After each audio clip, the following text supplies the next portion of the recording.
special day on which to table an important piece of legislation and the relevant documents, and then that was unprecedented. I don't know how to use the word properly. To our surprise, when we arrived there, we realized that what we have requested as a special day to do was just not so, because the whole thing was on the ordinary order of the legislature, to the extent that we felt perhaps it is trivializing what we are doing, but if you check in the whole other 8 provinces and national, it has never happened. Our understanding is that the tabling of budget together with the state of the province are special sittings for only the purpose of that. We did not know whether it was a mistake, whether it was deliberate, or whether what we are doing is so unimportant that it could be treated as such. However, we continued and did what we were supposed to do, hoping that this will be the last time it happened, and that to preserve and protect the integrity of the process itself, because we are tabling a very important document that this arm of government has to deliberate on, and if agreeing, recommend for its approval, etc. We were really disappointed and shocked, but we understand. Now, honorable members, we believe that the second and the third readings are going to be done on the same day. This could have been easy for those processes of that coupled with the tabling itself, but this time they are going to be done probably alone, which is what could have happened. Normally, the second reading is preceded by consultation and this briefing, and therefore it still maintains the integrity of the budget process, because what we table, once it is made law by yourselves, it is binding on the executive, and you are going to hold the executive accountable for. So we plead that in future this should really be avoided. Passing that, Honorable, I felt it would have been odd, because I have to express myself, and I've answered it when I was asked by others who were equally surprised out from us that no, we have had to make that arrangement due to some exceptional circumstances, just to make it pass on. But it's not because of their pressure that I say so, but it's unprecedented. Having done so, we are going to request that indulgence of the committee to allow that the presentation be made by the HOD or his delegate. But suffice to say, as we tabled these documents, all of them, which I believe have been furnished to the committee, the bill itself and all other annexures, but today we would like to draw to the attention of the committee. This committee is a very strategic committee. Unlike elsewhere, it does both appropriations as well as the budget itself. So at National, you have a separate appropriation committee and a finance committee, but this one does them twice, so you play this role. We take note that the minister tabled the medium-term policy statement, budget policy statement, and it was required in terms of Treasury regulations that we should do the same within 30 days. We're able to do that. That's why we're able to do it on Tuesday, as I said. From here, I would like to give it over to Mr. Pratt to proceed with the presentation for the committee. I thank you. Thank you very much, Honourable Chair, and good morning to all the honourable members, and good morning MEC and colleagues from Treasury and the Legislature. Thanks very much for this opportunity, Chair, and we'll try and be brief and succinct. I think the speech has dealt with quite a number. Just to share some more detail with the committee on the actual tabling. So the purpose is really just to present the 25-26 Adjustment Appropriation Bill, Bill 5 of 2025, for the Limpopo Province to the Portfolio Committee for support and recommendation for approval by the legislature. Chair, the background, I think we're all very aware, the Minister tabled on the 12th of November, the MTBPS, and we, in terms of Treasury Regulation 633, must table within 30 days, and we have tabled on the 25th, so we're in full compliance there, and we will obviously look for support into the second and third reading of that appropriation. So I think also clearly in terms of section 31.2 in the PFMA, which deals with the tabling of adjustment budgets, that we can table appropriation of funds that have become available, and we have received additional funds from National, which we'll share with you, both equitable share and conditional grants. Any unforeseeable and unavoidable expenditure that's been recommended by the Provincial Council, and that's quite a majority of our tabling also. Money to be appropriated for expenditure already announced by the MEC of Finance in the tabling of his annual budget. We don't have any of that. Shifting of funds due to a function transfer in terms of section 42. At this stage, we don't have any of that in this adjustment, Chair. And the environments in terms of section 43 of the PFMA, where we move funds from one main division within a vote to defray expenditure in another main division, and then rollover of any unspent money from the preceding financial year. And certainly there are two rollovers, both equitable share and conditional grants, which we'll touch to later. I think just important again, 661 of our Treasury regulations also then says that the following will not be considered unforeseeable and unavoidable.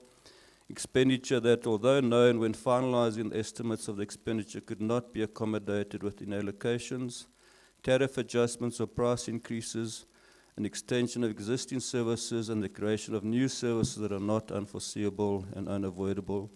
And 62, basically that they must, all departments must share with us their pressures, and that has been dealt with and also presented to the Executive Council before tabling. So just very briefly, just to give you a sense of where we are halfway, which obviously informs the adjustment. In terms of our own revenue, we have over-collected by 229 million halfway through the year. That's again our projections that we made for collection. Halfway through the year was 966 million, and we collected 1.195 billion. The increase is really linked to the Provincial Treasury interest on bank balances, the motor vehicle licenses in transport community safety, and the health patient fees, and also house rentals in public works. You will see that there's a small negative growth or negative under-collection in agriculture, and that related to the training colleges, which money did not really materialize, but it is a small amount. So we will be adjusting our own revenue projections, which we'll also touch on later in the presentation. Then in terms of expenditure for the province, as at 30 September, Chair, we were projecting an overspend of 418 million, but a lot of this links to the additional funds that we're going to get, or we are getting from National Treasury, which we'll touch on. So there certainly won't be an over expenditure at the end. For example, education, the 334 million relates to the ECDs and the scholar transport, and we have received additional money to deal with that. So halfway through the year, we spent 47.5% of our budget, which is not bad. Obviously, on a straight line, we'd like to be at 50%. We are slightly down from last year, where we were 47.9%. And then the province is projecting, as I said, an overspend of 418, but that certainly won't realize. Chair, you will see on compensation of employees, we've spent 48.2%, which is in line with where we should be, noting that some pay progressions are only being paid out now in this third quarter, but still an under projection or underspending projected of around 984 million rand. A lot of that relates to education and health, and you'll see in our goods and services, we've only spent 42.2%, but a major projection of an overspending of 983, largely driven by health around medical supplies, medical equipments, bloods, and also the scholar transports within education. And as I say, that's been covered with money that's been allocated to us through the National Treasury for those two departments.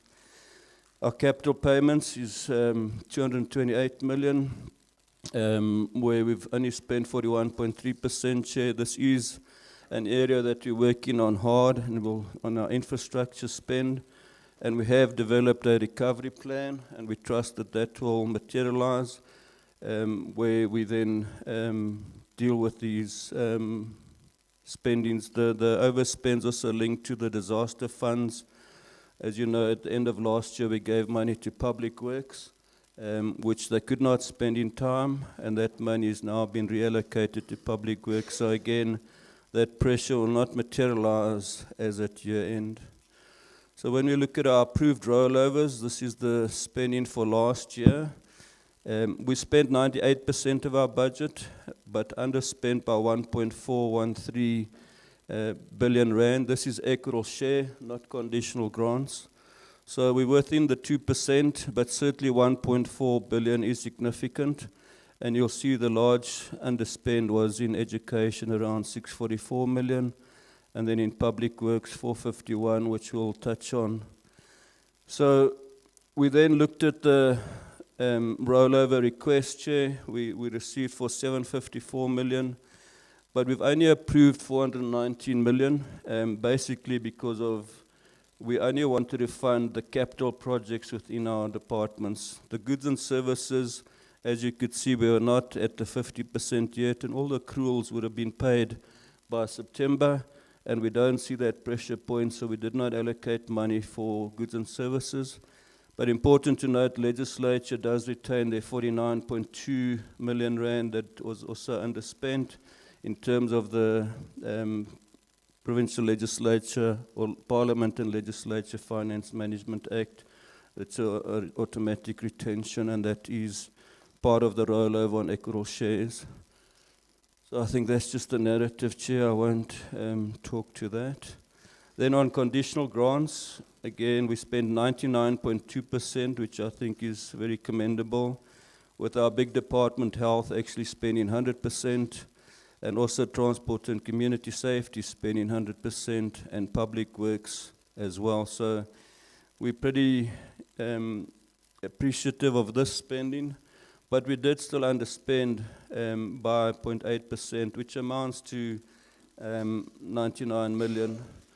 Of that money, we only got applications for 62.5 million, of which we supported as Treasury, and National Treasury approved the 66.2 million as a rollover to in this financial year. We are losing money in education, around 31 million, linked to our infrastructure grant, 10.9 million, math science, 11.4 million, and then other grants, smaller grants, 8.2 million in education.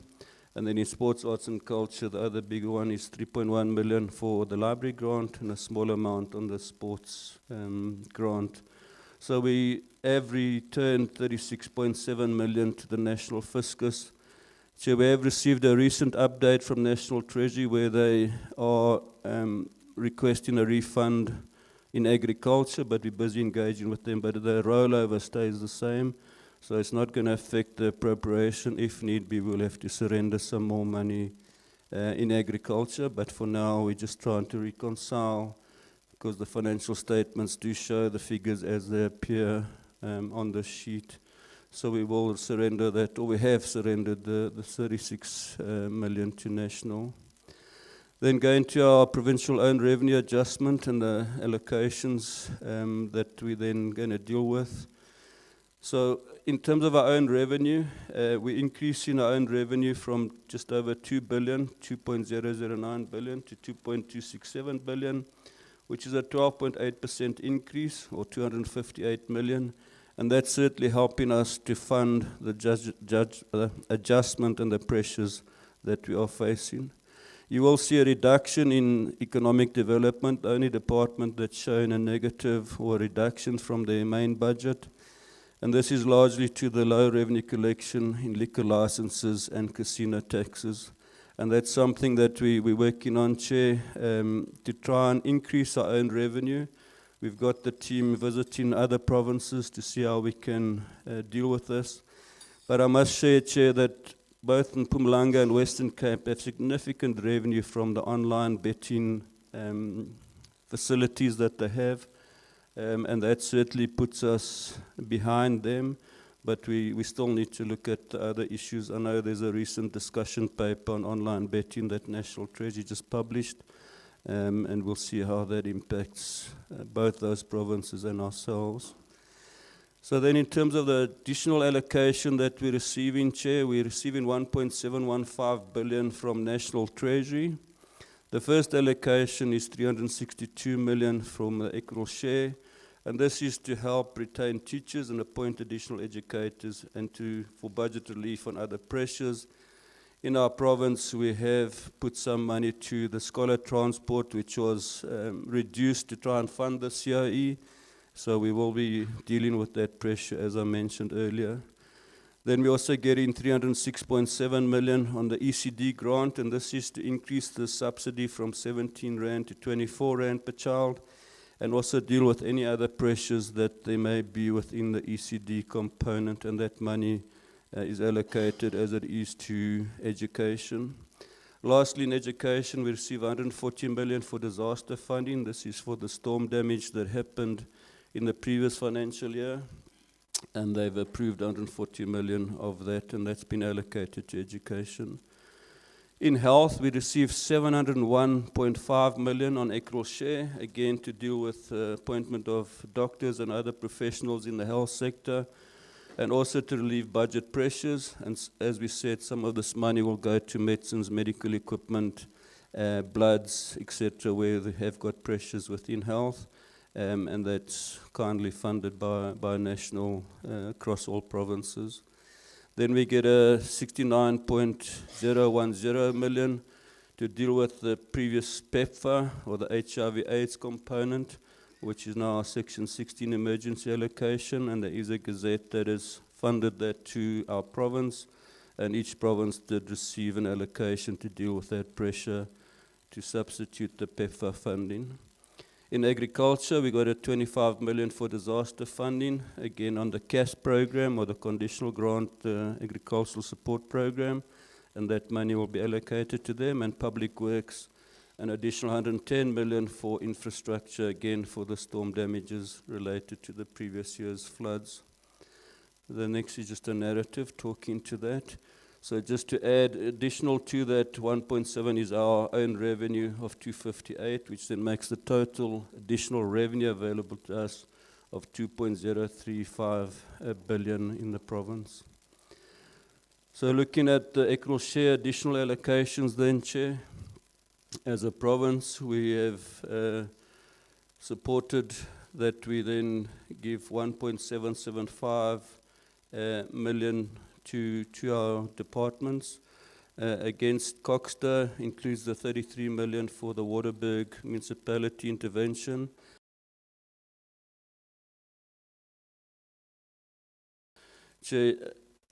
Human settlements is under tremendous pressure. They're around close to 80% spent already. And this is the backlog that we're dealing with from previous years that are now coming through. And as a province, we felt that we needed to help human settlements to deal with that pressure and to try and eradicate that backlog as we go through. So we have allocated significant money there. Also on the public works, roads and infrastructure, the 143 million includes money going to RAL for pressures in 5 projects in the RAL, or the roads upgrade project, and we have supported that 123 million there. Economic development is our entities, the transfers of 226 million, which then is also going to LIDA and also to Limpopo Gambling Board on their revenue retention strategy, and a small amount to tourism, which we'll touch on as we move through. Chair, the next slide is just to give you a full picture of the whole adjustment. The first column, we start with our main budget around 88.9 billion rand. Then the surrenders of 2.387 billion that comes in, our own revenue additional of 258 million. Then of the money that we get in as surrenders, Chair, we need to keep some money back. in Officer Premier, a small amount of 2.7 million rand. In economic development is the 432 million, which is related to our SEZs, so you'll see a significant surrender there of 452. It's both for the Messina Mercado and the Fetagomo Tabatsi that we keeping that money in the revenue fund until plans are in place. Transport and community safety, unfortunately we have to take money back for the Toyanda taxi rank project and also for the Shishega garage that are not moving as we expected, but we will retain that in the equitable share or the revenue fund to reallocate next year. Public Works, Roads and Infrastructure Chair, the ZCC interchange that has been planned with Sunrail has not yet taken off, Chair, so we're taking that money back, 125 million. And then also, as you know, the legislature houses have not moved, and we've taken back 59 million from Public Works for that. Sports, Arts and Culture, 135 million. It's basically the theatre, Chair. And maybe we must just clarify here that it's not that the project is behind. Public Works overestimated the budget required for this financial year, and we've taken that money back and we'll be allocating it back into sports in the next financial year. So the project itself is around 50% complete, so it's on track in terms of the plans. But certainly when engaging with the contractor, that money would not be spent by year end, and we have taken that money back. So 818 million will be retained in the revenue fund to be allocated in March into the new financial year, provided we have adequate plans to convince us that that money will be spent. So 1.827 million rand is then available within the province. We received pressures of 2.3 billion rand, Chair, but we couldn't fund that, so we funded 1.765, which I spoke to earlier. Broken down in departments. Then the additional equal share that we're getting from national of 1.064, which I also just touched on previously. And then the equal share rollovers, which I spoke to, of 429 million. The conditional grant rollovers of 62 million. And then new grant funding both for the ECD and the PEPFA, or the Section 16 emergency, 375. And then the disaster funds that's coming in from national through the Disaster Management Center, 275 million. So our budget will then grow from 88.9 billion to 90.520 billion rand. That's just to show how we then move the funds within and the new funds that came in. So then I'd just like to touch on our entities. We did receive submissions for them around pressures, around 444 million. In the Gambling Board, Chair, we have the revenue retention strategy. Gambling Board did over-collect in the previous year, and we have agreed to then for them to retain 23 million of their revenue collected, and that's how we then deal with all our departments. That money will be used for the CSI projects and also to strengthen the investigation components. Roads Agency Limpopo at 123.7 million for roads project budget pressures. Those projects are on the ground. It's not that they're new projects, Chair, it's just some pressures that we have agreed to then support RAL there. Tourism Agency, Chair, we've added 5 million rand for the integrated destination marketing. There are quite a few events that are going to happen now in December around the soccer teams and all other tourism activities, the Mapungubwe, and all those events that are coming to the province. And we've agreed to allocate an additional 5 million. I think you'll also recall that the mandate of tourism has changed, not only to be a tourism marketing, but more destination marketing for Limpopo, and that will certainly help us. Gateway Airport, Chair, 53.5 million. This is to deal with the budget pressures. There is a 28.6 million.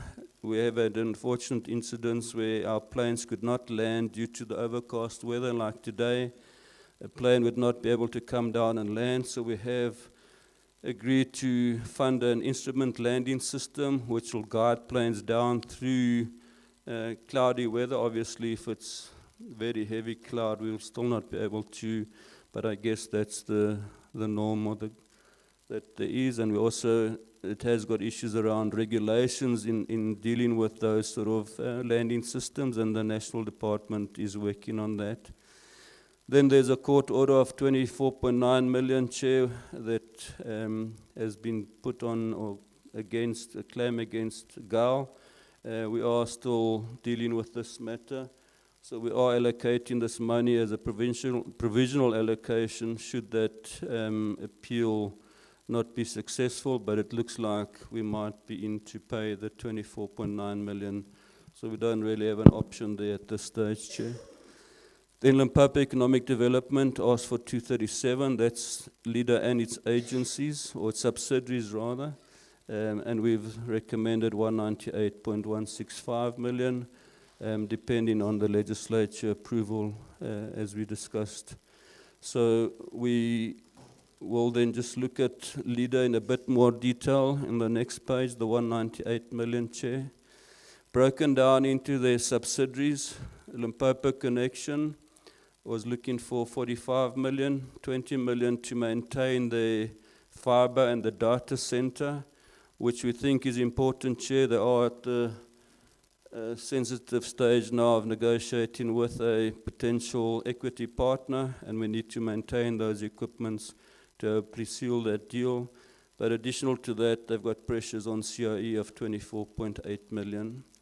Vedagoma to Batsi, small amount, 2.2 million is for security to secure the current developments that have happened in that zone or that industrial park, where we have put up a fence and also now cameras to secure the facility, but we just worried that during the festive season there might be vandalizing of those cameras as they're not yet fully operational, and we've agreed to fund some security services there over the next 3 months to just look after that, and then 1.3 million to appoint an engineer on the project, and we think that's also essential. G&T, Chair, they've got pressures on the suppliers, 21.4 million, and on the CRE, 19 million. Again, we've taken a serious look at this, but at this stage we are recommending to fund the 40.5 million to G&T. For LEADER, Chair, 109 million. 79 million is to help them pay their key accounts, such as the AG, I'm forgetting the names now. The municipalities, a significant amount here, around 50 odd million, is to pay rates and taxes on their properties. And we felt that that needs to happen as our municipalities are in dire straits, and we're trying to reduce or eliminate that debt in G&T. And then also 29.7 million for the CIE. So we are looking at 198 million for our LEADER entity and its subsidiaries. So also just to share that within G&T, 93.758 million has been repurposed to fund operational costs, which was originally allocated to procure buses, and this has been agreed to by the Portfolio Committee on Economic Development, Environment and Tourism. So, Chair, then looking at the whole picture in summary, we will then, our receipts will move from 88.3 billion, increasing by the 2.035 billion as we discussed, equal share of 1 billion, conditional grants of 712 and our own revenue of 258, growing to 90.408 billion in the adjustment budget.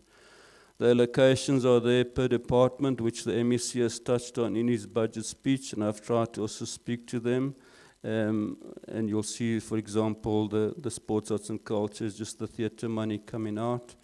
And then education, getting the additional money from the national allocation, both grants and equal share, as well as health being the other significant growth.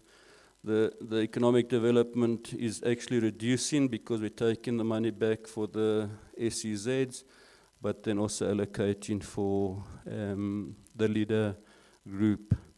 Chair, the next couple of pages I won't touch on. It's just really the allocations that have been made as per the adjustment appropriation bill. And I think I won't, in the interest of time, go into those, but we'll certainly take questions should you require for more explanations around each of the department's allocations. Then lastly, Chair, just to recommend that the Portfolio Committee notes and supports and recommends for approval to the 25-26 Adjustment Appropriation Bill as follows. Conditional grant rollovers of 62.267 million. Increase our own revenue by 258.178 million. And also the equal share rollover of 419.326 million, which includes the 49.232 million to the provincial legislature as a retention. It's further recommended that the Portfolio Committee notes and supports and recommends for approval the following: additional conditional grants of 306 million for ECD, the PEPFAR or Section 16 emergency funds for HIV/AIDS of 69.010 million, and the disaster funding that's been allocated of 275 million to education, agriculture and works. The additional equitable share allocation of 1.064 billion for education and health to retain teachers and health professionals and appoint additional educators and unemployed doctors, and also relieve other budget pressures. And finally, the recommendations made per department and entity and the proposed increase in our provincial adjustment allocation from 88.936 billion to 90.520 billion.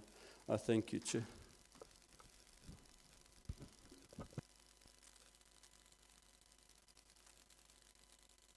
There we are, and we'll take back to the chair and the committee to deliberate on. Thank you very much.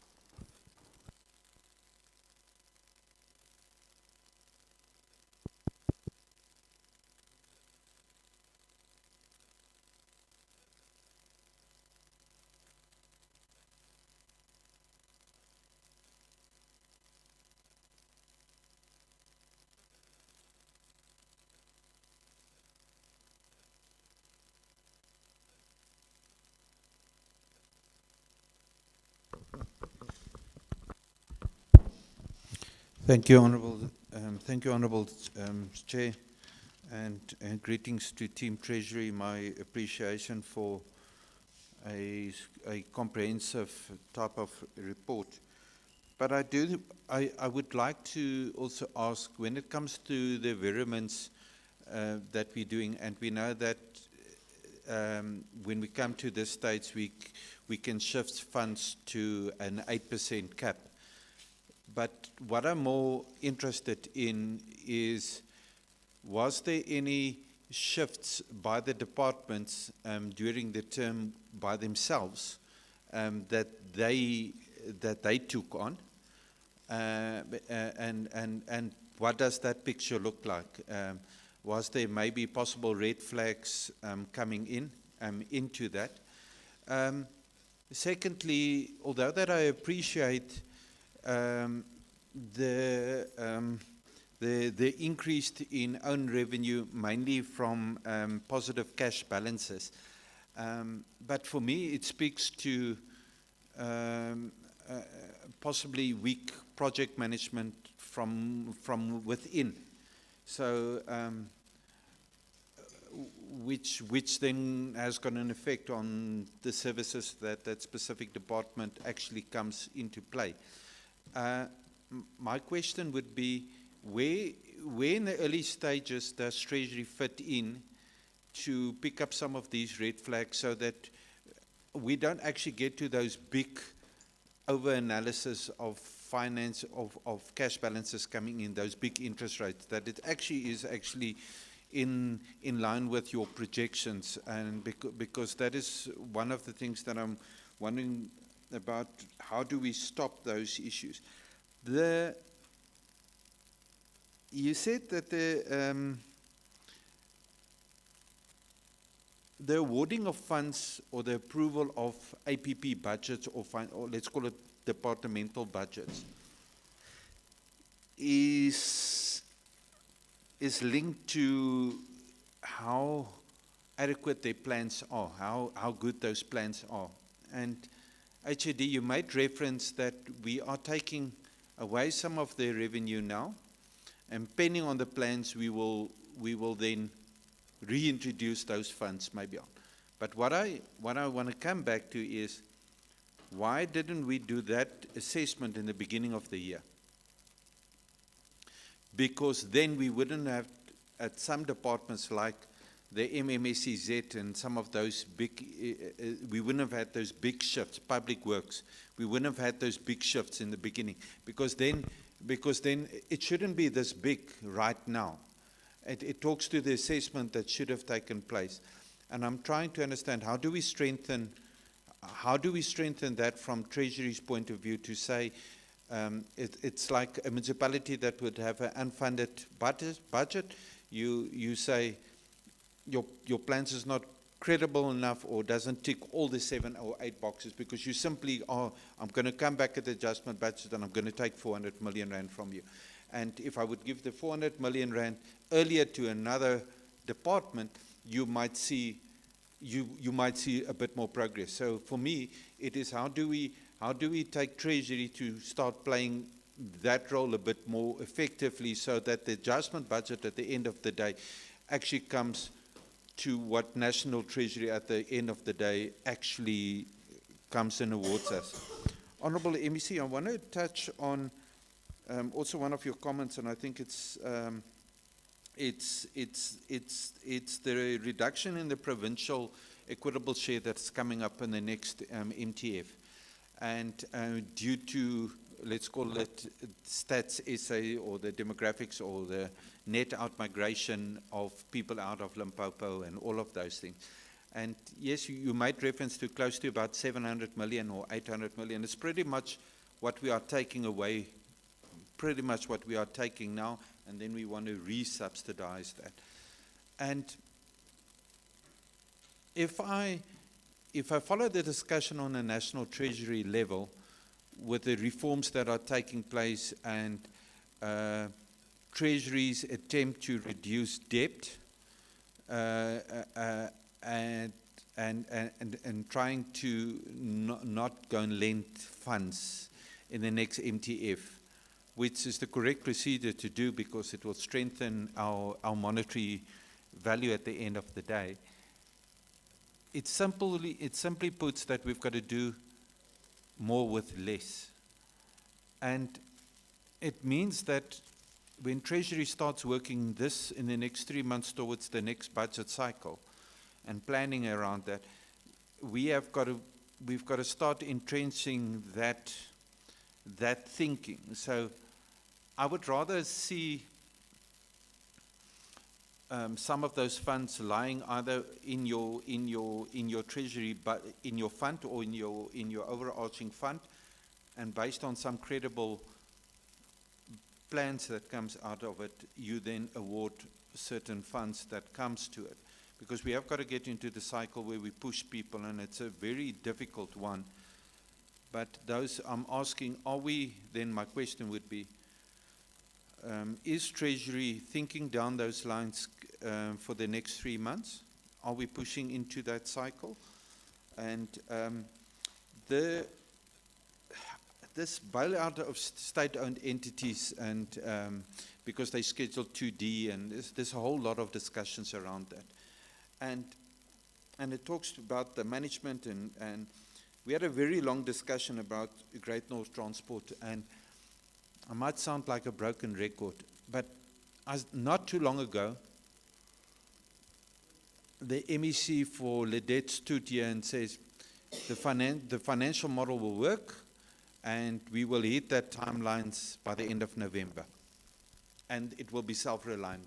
And it was in a committee meeting, and I made the argument, and I said it's very difficult, it's very risky to make a time frame to say that you're going to be self-reliant within a half a financial year, when there's such a lot of assessments and turnaround strategies and things that needs to come back. And now we are coming out with 40 million rand. Some of that are to pay SOEs and creditors. And and I'm glad that the chairperson is sitting here because the MEC, or there was a financial audit done on the creditors of G&T, and it would seem, but then I'm going to ask if Tracy have seen it. It would seem that when they asked for the 93 million rand reprioritization of funds, that they were not very transparent in their debtors analysis books based on that report. That report was finalized at the end of last month. My question would be, has Treasury seen it?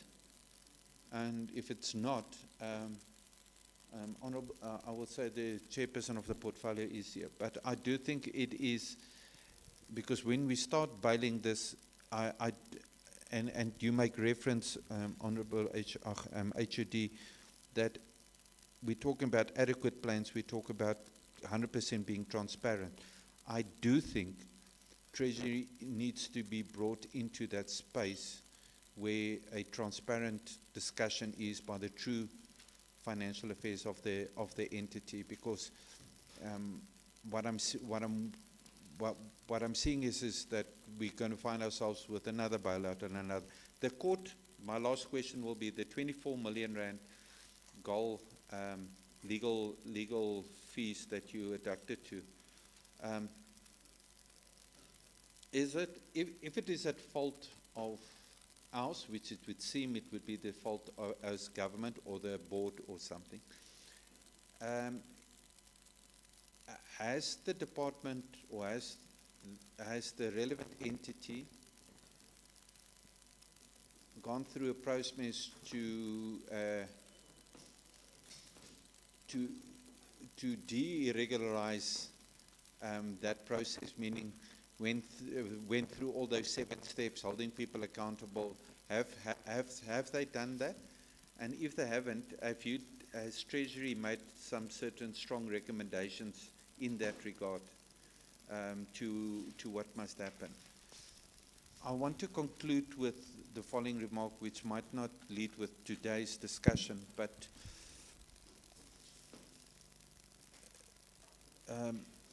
the Auditor General issued out a certificate of debt the other day in Northwest to a district municipal manager for financial mismanagement. And I'm always surprised that, oh no, I'm not surprised, but I don't want actually it to go that far that a Chapter 9 institution goes that far and enforces an implementation. Is there means in your rule book that you as Treasury can call on something similar to that for the abuse or the misuse of financial affairs? You know, for the thing, I know what the PFMA says, and the PFMA says that you've got to go and collect the funds in that step. But is there something similar that you can do what AG has done? And I will conclude on those remarks, Chair.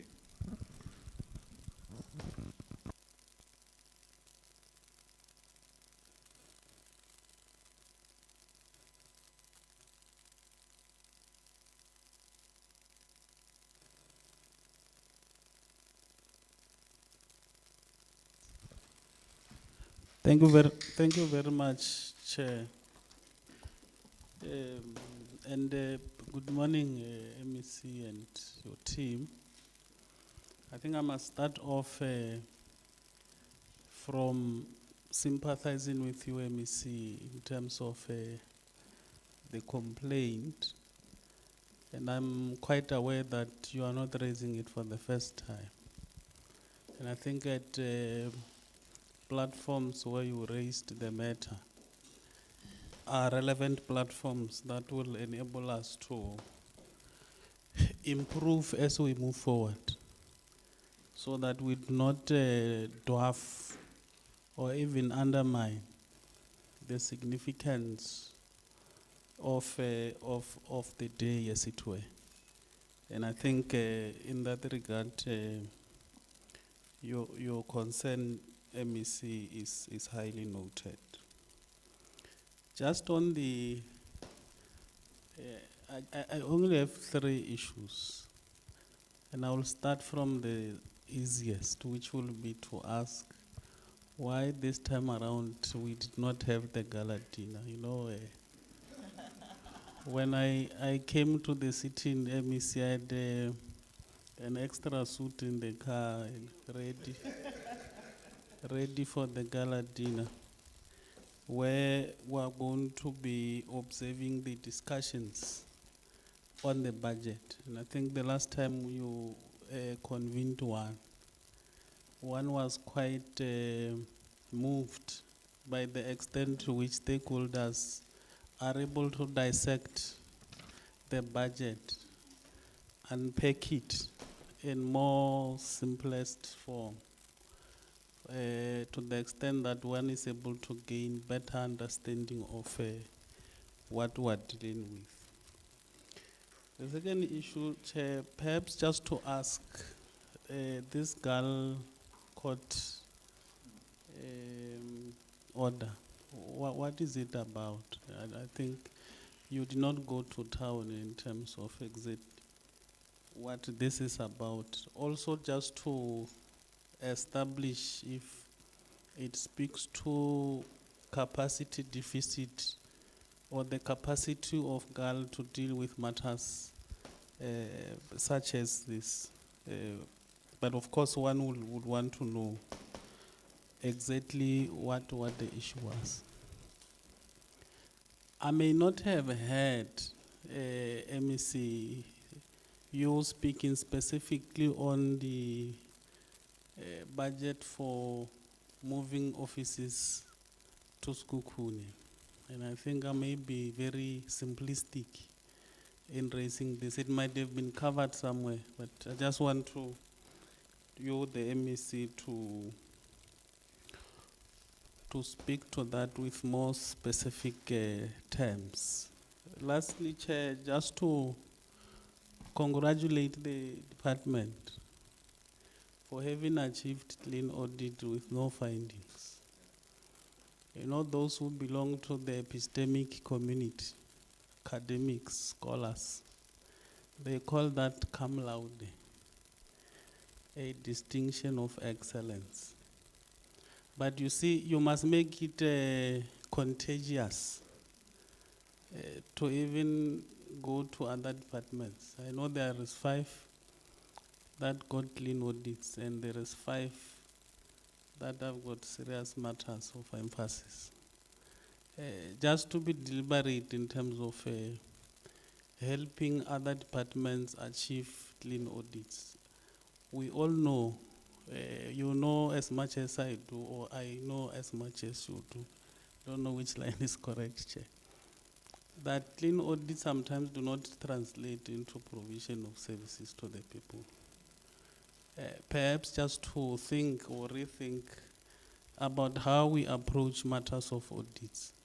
Where do we place the emphasis? Do we place the emphasis on having managed not to have misstatements or any other thing that might lead to audit outcomes that have got questions? Or do we put an emphasis on the provision of services that at the end we're able to see some dividends as it were? Thank you very much, Chair.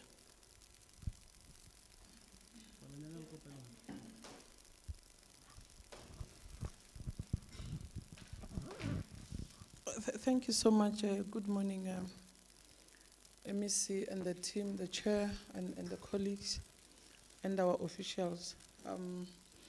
I think Mulambia this side, because I know you have another Mulambia that side. So I think Mulambia, what this side has covered me on a number of issues that he has raised. But obviously, I would be concerned. I've seen the 36 million from the Department of Education that was specifically for the infrastructure. So whether we have lost that money completely. And secondly, MEC, just on an overall, are we doing well as a province in terms of, I would not be much concerned about equitable share, but in the main, are we doing much generally on the expenditure of English likes running out when you need it the most on the grants, general. But I'm looking at the issue of public works. Now I can come to Mlambia of that side.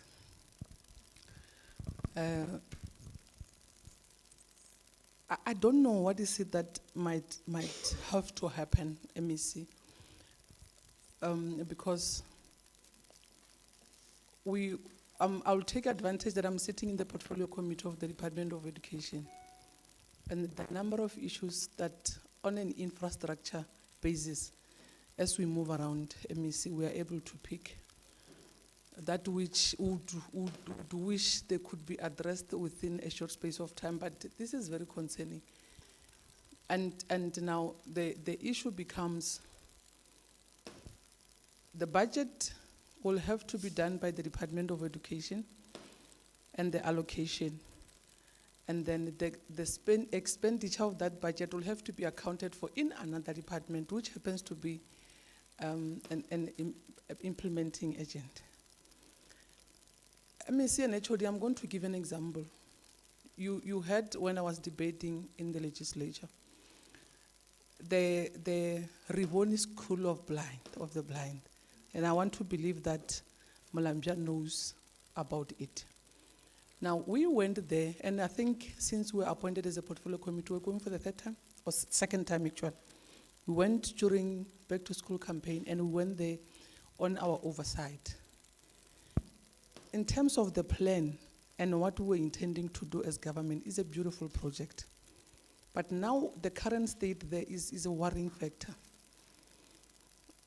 Now, the problem becomes when the service provider himself does not have hope. Because he says, our process is IDT.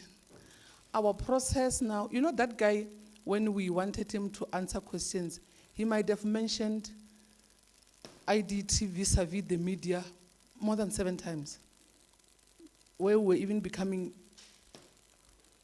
bored, or because he was more on preserving the name of IDT more than anything. And we are saying money has been spent here, money has been allocated, because I don't know, MEC, where we are going to get money to finish that project, because the more it stays the way it is, it's going to be more expensive for you to get another service provider.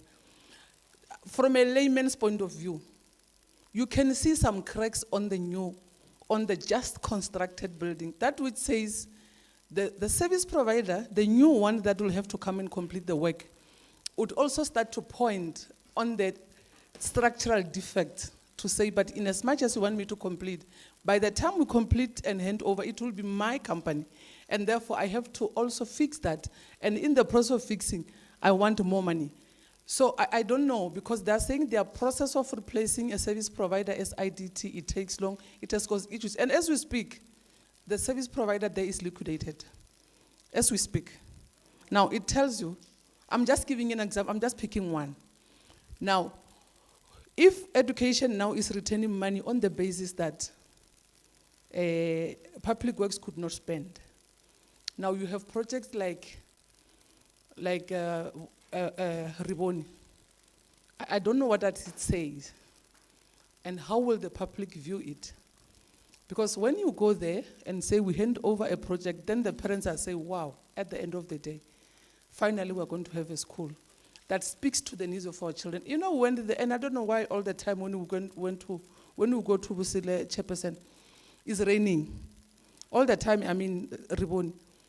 You know, when they explain to you, MEC, that these kids, because now we have accommodated them in a temporary structure, some is muddy on the ground, they're able to say to you, these kids can only understand the paving through the stick. That's the language. Once it's muddy, they can't tell what does it mean. Now, I'm talking about a project where there are trenches that are dark, They are not closed. They've removed that net that demarcated that this site is under construction, which means anything can happen to a disadvantaged child. Now, I'm just saying, when we pick up the returning of money, I'm not sure, Mlamja, how you would have to come closer to the situation HOD. Because surely public works need to be assisted. How, I don't know. But also, IDT doesn't seem to be pulling their socks. And I think it has got many projects that have been allocated by public works. Now, I'm not sure what does that mean and how are we supposed to move forward, but I want to believe that from the Treasury point of view, you might have to come closer to the situation and see how to assist. I'm speaking about education because that's where I'm sitting. I'm not sure what the sports says about their projects.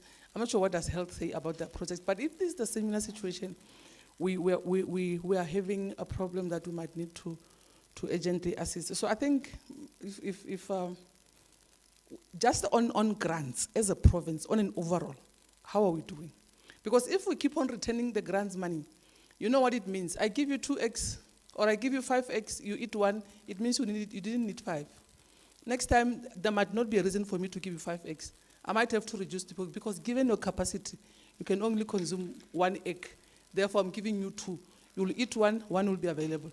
So that's my worry in terms of how you allocated money. That the fact that you didn't spend the previous one, I'm not sure if you'll be able to spend this one. Therefore, I'm reducing the allocation, which becomes a problem then for service delivery in a province. So I think that's my comment, contribution to the presentation. Silan? Na gitlile lata ene go gopela tshwarelo modula setulo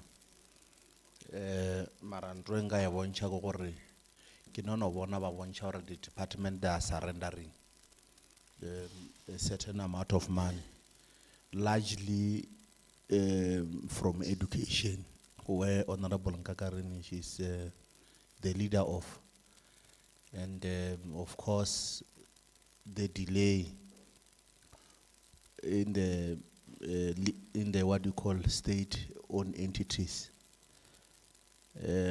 So I just want to know, or no, from that understanding, what is it that yourself you are intending to?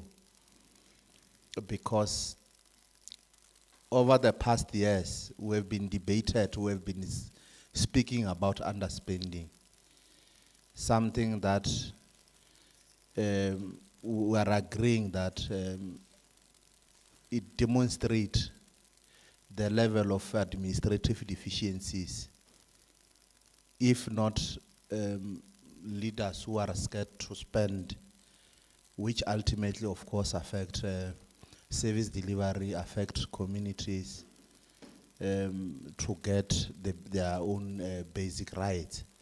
So I want to understand from the point of view that what is it that you are intending to do, especially at a time where money is not spent.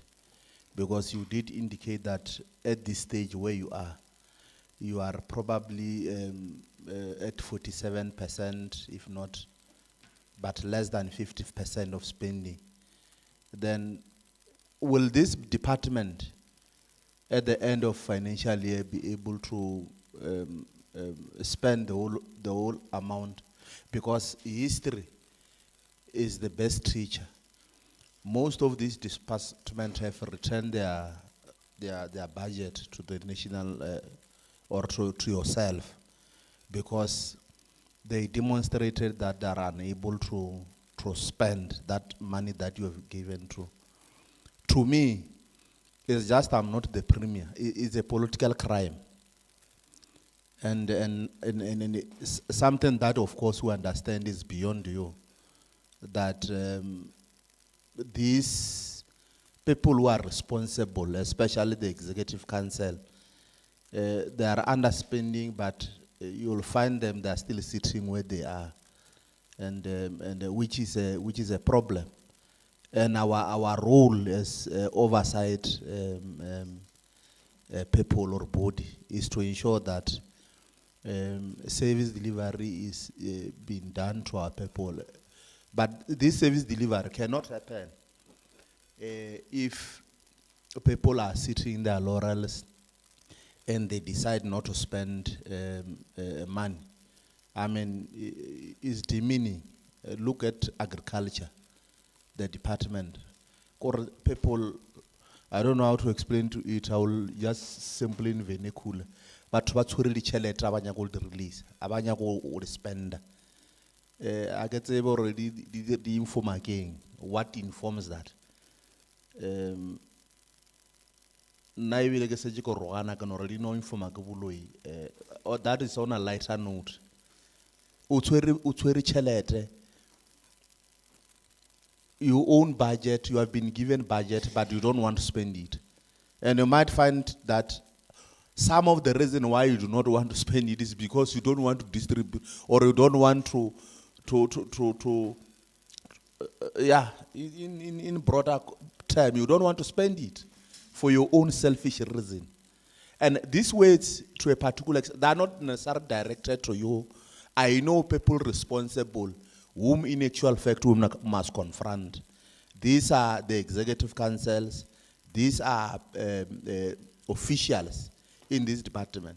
That is why my argument, Honorable Marang, was to say probably the Provincial Treasury is the standing committee, arguably, we're supposed to have certain powers, because we can't leave a situation like this where people return money. I mean, that is a whole amount of money. And I don't think that even their political parties that deploy them to go and parade so that they can open doors for them.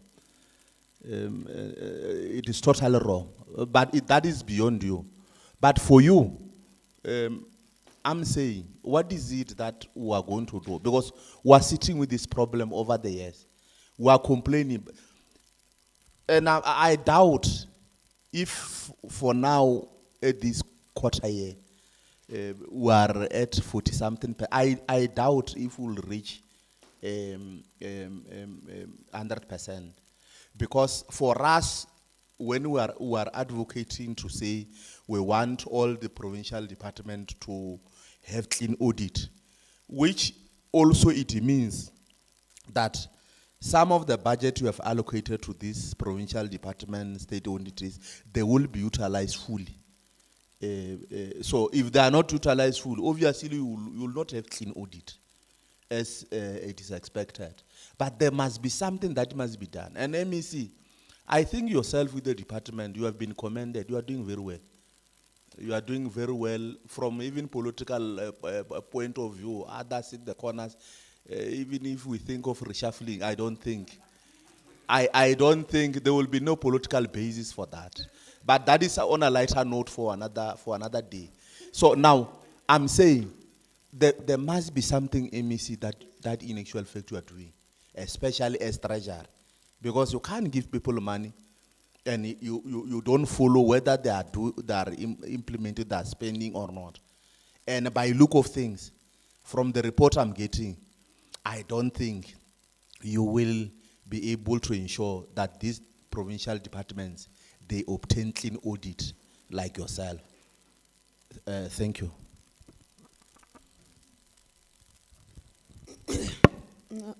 Thank you very much, and greetings to the chairperson, the MEC, our officials and colleagues. I don't have much to say because some of the issues that I wanted to raise, they've already raised, but I just want to congratulate the department on the achievement of your clean audit.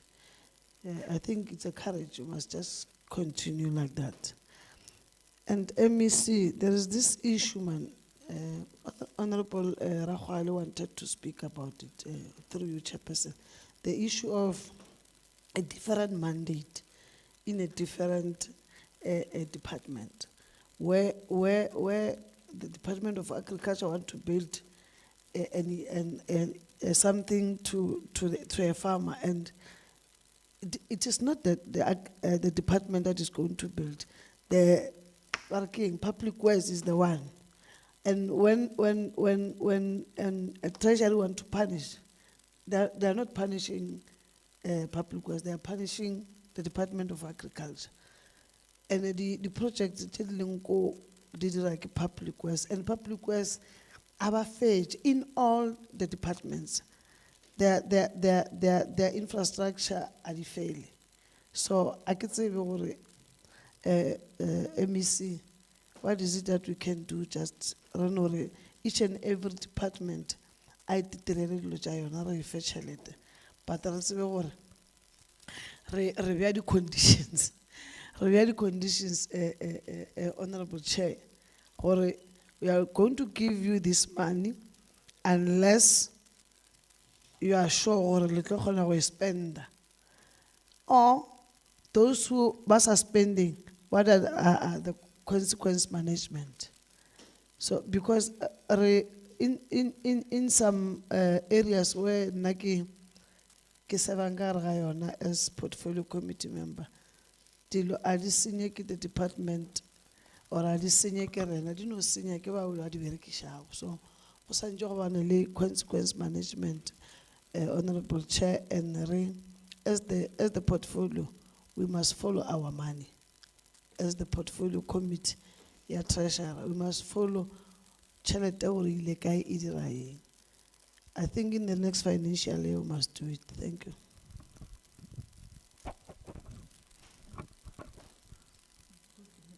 Yeah, apologies, MEC. I was outside, and my apology because I was dealing with something. I'm bearing my uncle tomorrow. The 30 million that is required by GAL to, I don't know whether should I say to fix or to sort out or to acquire whatever that is needed. I'm not sure because I don't fly many times, we only drive.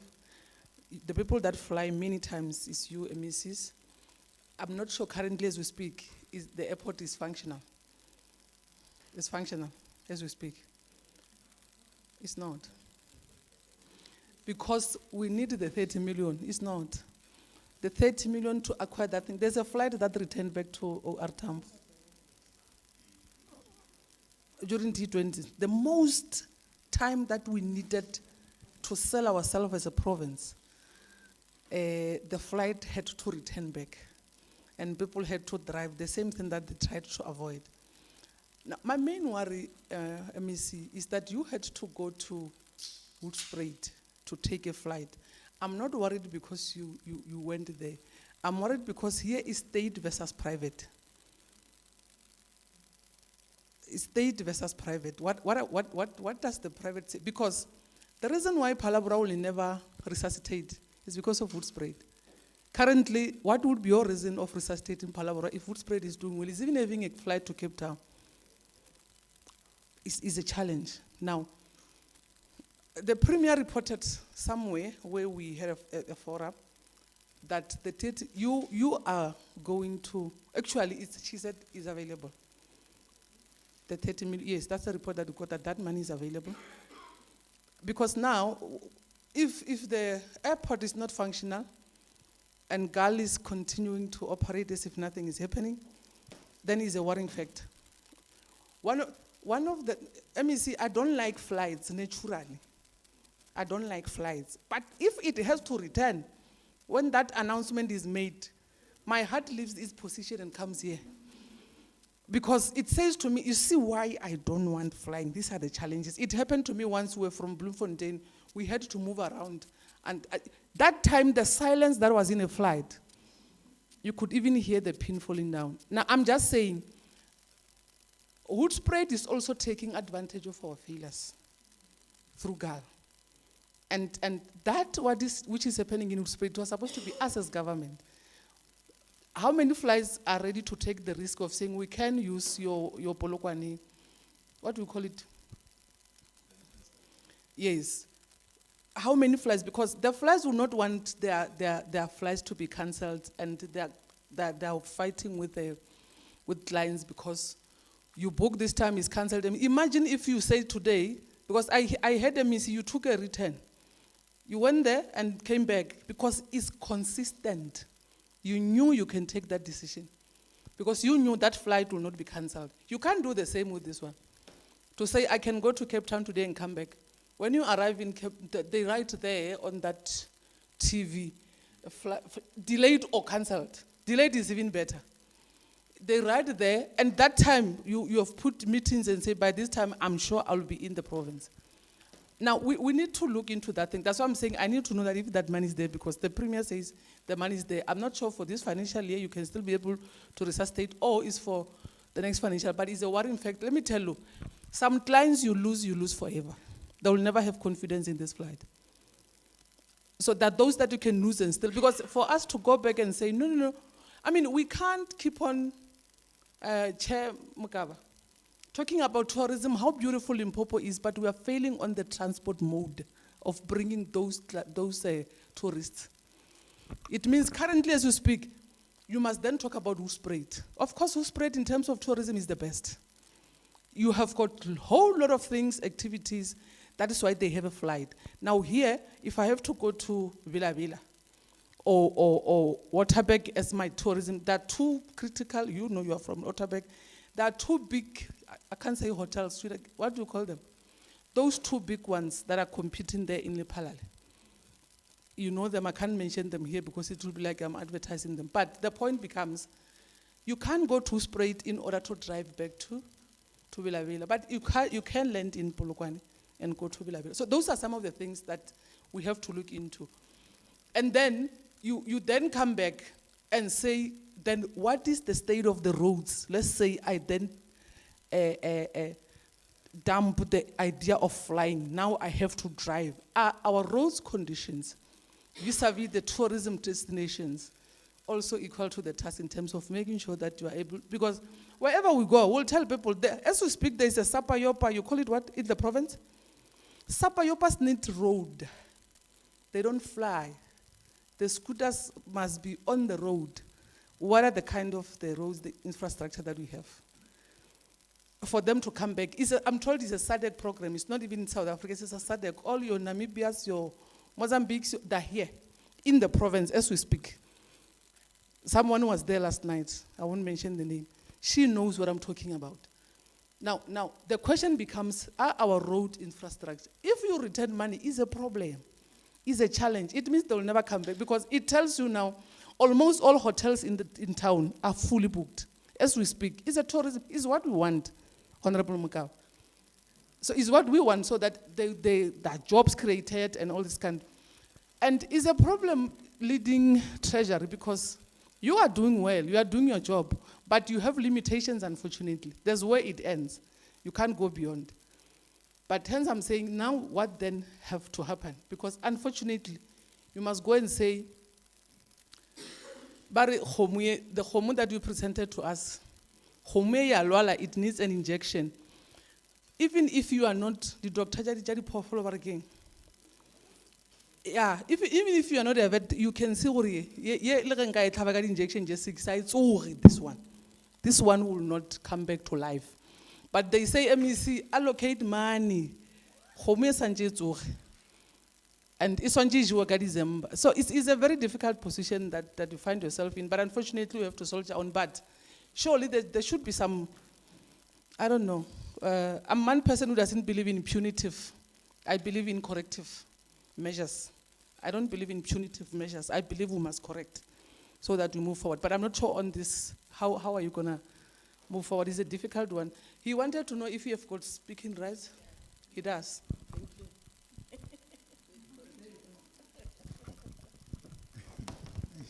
Yeah, she's putting me on the spot by raising it. Good morning, MEC, HOD, and your colleagues. Honorable members, good morning. I arrived a bit late, and I want to apologize for that. Safe to say that ordinarily I shouldn't be sitting here. So when colleagues were not arriving on time, there was a need for an interventional member of the provincial legislature to chip in. So when the call came in, I was not prepared. And when I came in here, I was told, hey, it's a serious meeting. So I had to run back now to still try and put myself together, but I think I tried. With that said,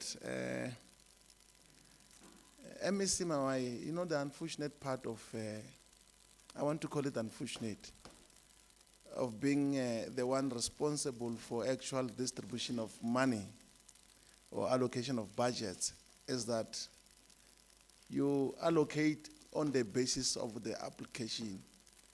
You don't just wake up in the morning and say, I'm giving this department 3 billion. You look at their needs, what they submit, and then you make an assessment and say, no, but what they're submitting is it's sound and it's appropriate. I think I can give them the 1.7 billion rands. Then you start to allocate. When you are done, we clap hands for you. Now comes the part of the use of the same amounts which they have applied for. Towards the end of the financial year, the same 103 billion you have given them, over 35% of it is being returned because it has been unspent. When departments don't spend money, it means there's no service delivered on the ground. And when you allocate money to departments to spend and they don't spend, it is our people who suffers the most pain. And unfortunately, they will not say Treasurer did not give us money. You know what they will say? Due to budgetary constraints. I know this language. They like it too much. We were not able to complete this assignment because of budgetary constraints. And when the minute budgetary constraints are mentioned, it comes back to the office of the MEC for Treasury. At that time, you are not there to respond that it is not true because they wanted 1 billion, I gave them 1.2. What are these budgetary constraints? They don't exist. So our biggest challenge here is these people that government has employed in departments. They are the serious people who are causing us too much challenges. That's why we're retaining money. I mean, it's very sad when, for instance, the Department of Education is retaining millions of rands on infrastructure grant. When schools are dilapidated, you know, when learners, when it rains, they don't even attempt to go to school because already they know the condition they should be going to is going to be worse. But here's another challenge. I think in one of the days when I was debating, I spoke about this thing. These implementing agencies, Honorable MEC Mawai, are failing this province regarding infrastructure development. This IDT, I don't even know who's owning it and what is his relationship, or if it's state, who is leading it at the level of the state, you know. You must bear with me, you know, when we are new in the legislature, some of these things you learn as you go. I'm borrowing it from what Honorable Slanet said, that experience teaches a lot. The IDT itself has proven over time that it's not equal to the task at hand. Now, what must then happen to the money? It can't be spent, it will have to go back. Then we then begin to plead for a rollover. Are we able to still have these millions so that we can build schools? And now we're in the hands of the administration of Treasury. At the same time, you also have regulations. There are things that you can't do, no matter how much we want to plead for the money to be retained or to be rolled over.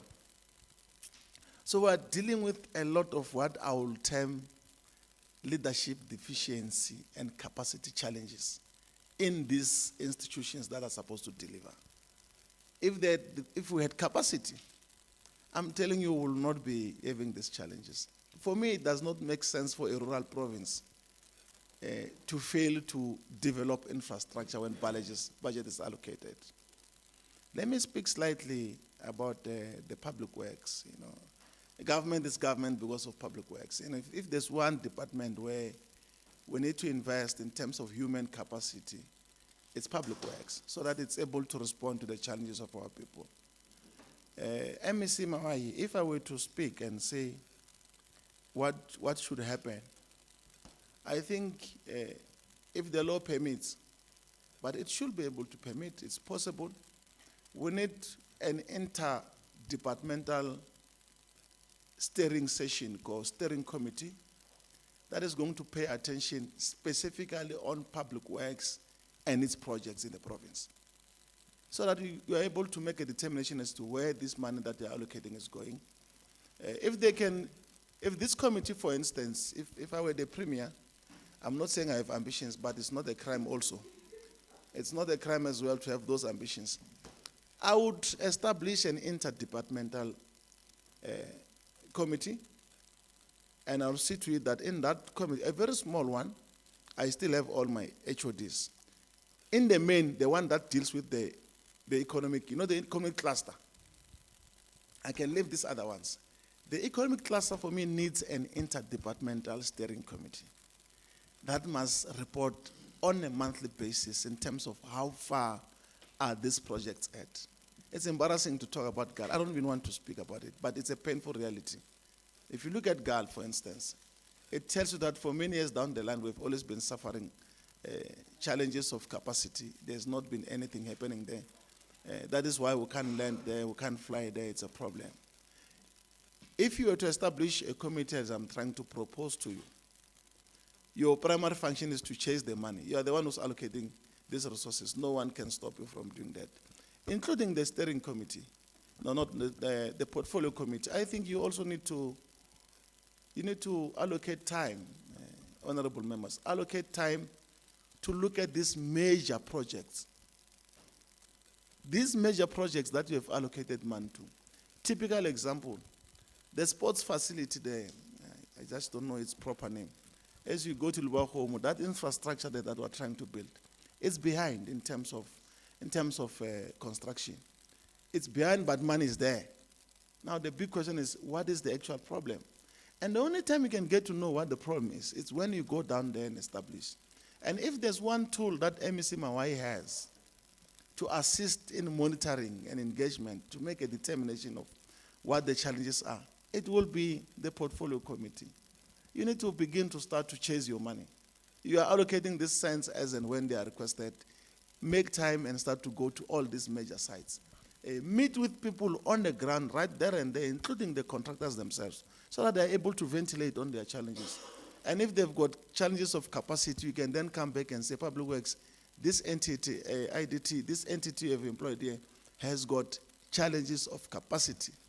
The same challenge that my honorable colleague here spoke about of Rivoni School there. There is a challenge of capacity. That's why we're not able to finish that school. Capacity, nothing else. The primary contractor is liquidated, capacity. You see, once you are liquidated, it means you don't have capacity to do anything. In fact, we even begin to doubt your grade, how you got to the grade, whether the grade that you have is genuine or not, because you can't be liquidated. You can't be a grade 8 company, for instance, Honorable Chair, and while building a school, you are liquidated. How did you get to grade 8? And if you are not going there as a committee to chase your money, you won't know what the problem. You see, now you are told by honorable members who belong to other committees, the challenge in that school is the capacity of the service provider who has been employed by the IDT. And we are reliably told here, Honorable Mawai, that I can tell you here that you'll still have a rollover of financial, there will still be underspending, especially when it comes to infrastructure.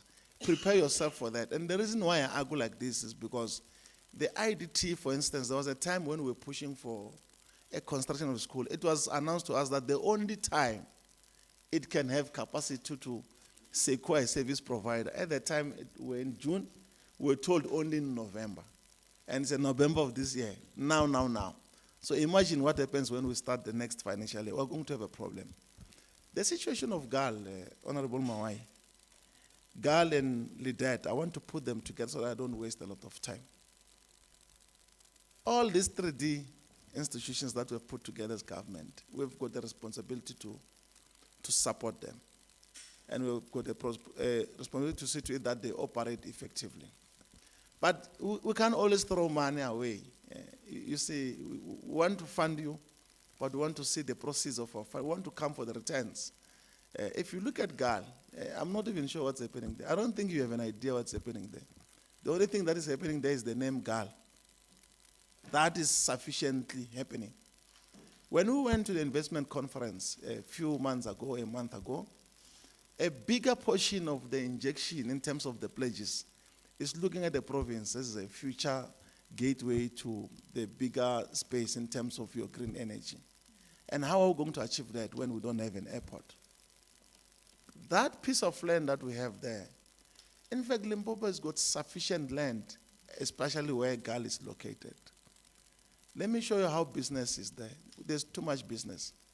These flights that are going to Botswana, that are going to Namibia, that are going to Zambia from overseas, they don't have to go to Cape Town there and refuel. If you did not know, they go to Cape Town, shoot straight, Cape Town. They have a stop there, and they leave a lot of money just to stop there and refuel and then redirect it to another country where it's the country of their destination. And you've got Gali, and the question is, what will it take us to turn GAL around? Will it take us the 20 million requested, or will it take us about the overall in terms of leadership of that institution? The other challenge of government leaders is this one. We are very scared of implementing consequence management. I don't know why. I don't know. Maybe we need an injection. If there's medication or medicine, we must order it. All these leaders must take those pills, the pills that will boost their capacity to implement consequence management. It will not make sense that 15 years down the line, GAL is where it is today. What have these people who were there before doing? Including the leaders of the boards. What is their role? What are they doing? Because these institutions are collapsing under their watch. We can't talk about GAL today as if the problem is of yesterday. It has been there. You have been pumping money. You've got a court case now of about 24 million rands. And this is the question I wanted to ask. A good lawyer tells you a case that is going to win from the day when it lands on his table. They will tell you this case is winnable. This one, we can speak English. And on technicalities, we can come back with it. Now, if you've got a case of 24 million, and we can tell that it does not seem to be hopeful that we are going to come out of it with those figures, what stops us from starting a process of engagement for an outside court settlement and also bargain for the figures and bring them down? You see, now there's a court order. We are appealing. We want to try and play around it. And the unfortunate part of a court order is that when it's there, you must just appeal it and win it. If you can't win it, it means you must honor it. And from the advocates themselves, for instance, the other challenge about, I don't want to speak bad of lawyers, but one thing I know for a fact that when we've got a good client, that we can continue to make 2 rands out of them. We continue to go to court even when we know the case is gone, and which is true. And this one I'm speaking with confidence out of experience. When you've got a client with capacity to pay and you've lost the case, you'll still argue that this case is winnable. I think the judge erred, even when the judge did not err. You know how much you spend when you appeal. By the time this case gets closed officially, when we lose an appeal or we win it, God willing, we must win it. If we lose it, the total amount of money that we will have lost through the process of appeal, if you take the percentage versus the court order, you realize that we have spent even almost 30% of the actual figures we will have paid on an appeal. So I think we need to go back, Honorable Mawai, MEC, and the HOD, sit with GAL and the advocates who are running with this case, and you must then say to them, let's forget business interventions and let's talk about the prospects of success in this particular appeal. Then they can tell you. And you must remember, when you appeal, there are specific points that you want to appeal on. It's not like you are going to a new case altogether. So you must not be misled. They must be able to put the facts aside and say, we are going on an appeal on the basis of this particular point versus this specific section of the law. So that you are also able to then make an assessment out of your own to decide whether you still want to go on in an appeal or not. Honorable Hassan is here. I think he knows what I'm talking about. Honorable Slana, I think, is a product of the law fraternity. He knows what I'm arguing about. So we need to be very careful on how we move. There's no crime in losing a case. It means you have done something wrong. Then you must then begin to deal. What are the corrective measures moving forward, as opposed to be stuck in a prolonged, and the more it's prolonged, is the more money for the advocates and the lawyers. And I'm not saying you must just tell them, I'm saying they must stop getting money from us, but That's a serious, and I know it's going to go there. Can I comment slightly on LITED, particularly the issue of the leader and your GNT, all of them, let me put it like that. LCX, my biggest one will be LCX as well. You see, there's a time this year when GNT was under siege, extremely under siege. Now it's no longer under siege. We pleaded for some financial intervention, and you gave us that money. We were able to bail it out a bit. It's not crawling, it can't run on its own, but we were able to bail it out and say, let's save this institution, let's save this entity. Now it is where it is today. It is not a profitable institution now, but at least it's running and it's able to take care of its statutory obligations on monthly basis. And that is all we need for now. Now, if we're able to do that for GNT, wouldn't we want to do the same for other institutions so that they find their feet? We put conditions which are very tight. We develop regulations that must guide how they must spend the money that we're giving them. In fact, I'm literally pleading with the Treasury to then say the consideration to continue to fund these 3-day institutions must not be out of generosity. It must not just be a generous funding. Honorable Chair, we're not going to give them money for the sake of giving them money. We need to say, give us a submission, show us your turnaround strategy, how much do you need, what is your turnaround timelines as well. Because the other critical issue is that we give people money, we don't put timelines in terms of what we think they must have achieved by a certain period. So if we can do that, LITED alone, Honorable MEC and your Treasury, is the only entity that we trust that it can turn around the situation in terms of economic development in this province. If we're able to achieve about 0.9 growth without funding to leader, the question will be, if we're to fund leader, now bail them out, how much percentage will our economy grow out of their own direct engagements in that space? I think that is my short submission that I wanted to make. As I hand over the mic, I'm still calling for an interdepartmental steering committee to deal with the economic cluster, and I'm also making a submission to the portfolio committee. Honorable Smalley, please follow your money.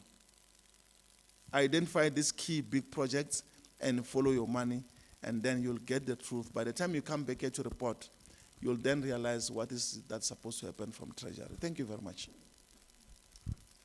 Thank you, Honorable Chair. Next thing I go over Maracan, because why I don't want to speak, because we are just speaking a lot. We know our problem. The issue is implementations, because everything that we spoke here is not new. It's not new. I guess maybe we are the decision.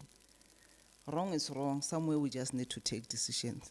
If we can just focus on implementations, I think things will be okay. So maybe one day, if we can, in a meeting like this, Honorable Maringa, if we can have the Premier here, at least to understand and be able to take decisions, because Sakar is the main person to take decisions, because sometimes, but at the end of the day, it doesn't go anywhere. So I think we need a time where we must invite the Premier to be part of this meeting. So I think Hanser Blela ka issue ya gal. I just wanted to check urna botata bukai tate mahwai ka issue ya AXA, because there was the decision that has been taken long time by the minister. I think it was still Minister Dipuo Peterson that even wrote a letter that and then proposing the issue ya AXA. I think you know about it, HOD. So I don't know what is it, because I don't want to go to that thing of, because I think it's not for the first time talking about this thing, but there was one politician, a leader, who once responded, you know, something is making noise, I don't know what is it. Yeah. he responded the way he wanted to respond because we're talking about the issue of AXA. He said, no, we don't want to, some of us, we took a decision not to make sure that AXA is not coming, because if AXA is coming, what is it for us? That it was a very stupid answer, because he's talking about him. He's not talking about the province, because it's not about her or him. Because really, but again, Hoedspruit just come after Gal.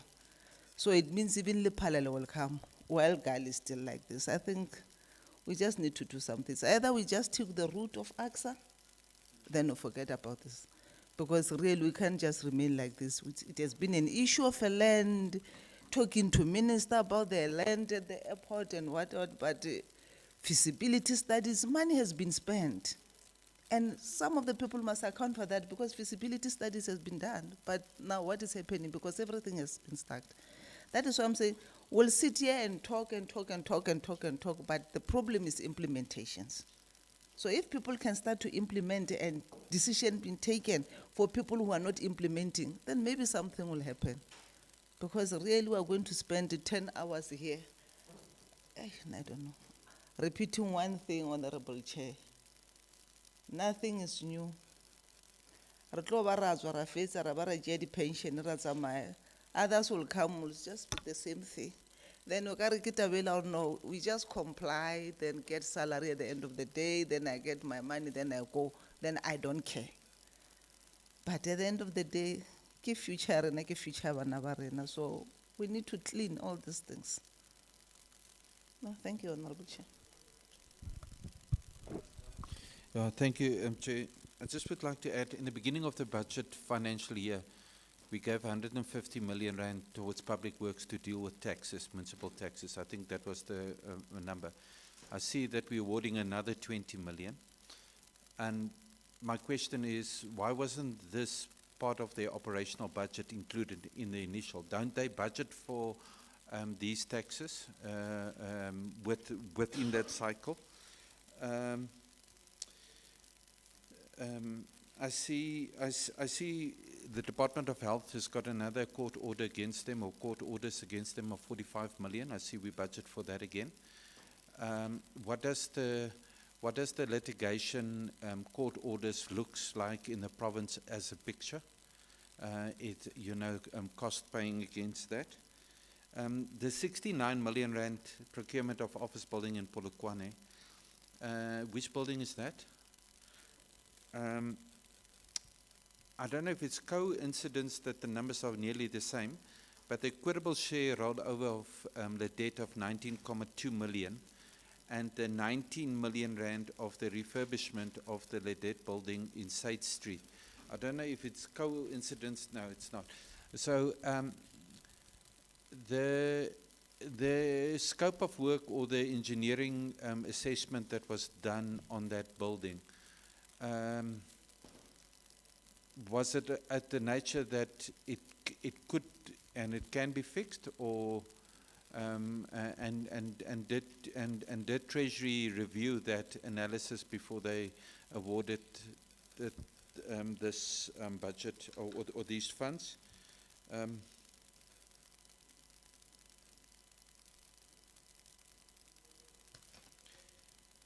Yeah, let me just leave it there.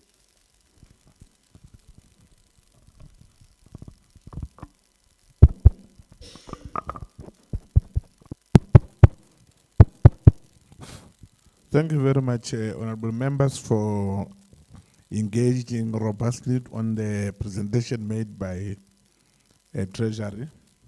I don't think I also have much to add, because all points registered are all leading to one point, to one direction, that there's no commitment MEC, particularly on those who are given responsibility to implement, particularly on mega projects, which I think the proposals has been made, and inter-portfolio relations, honorable members, must be established, particularly on public works, education, as well as Treasury and LIDED, to come under one roof and make sure that we identify those mega projects that are not running at the required speed, and make sure that we play our oversight role.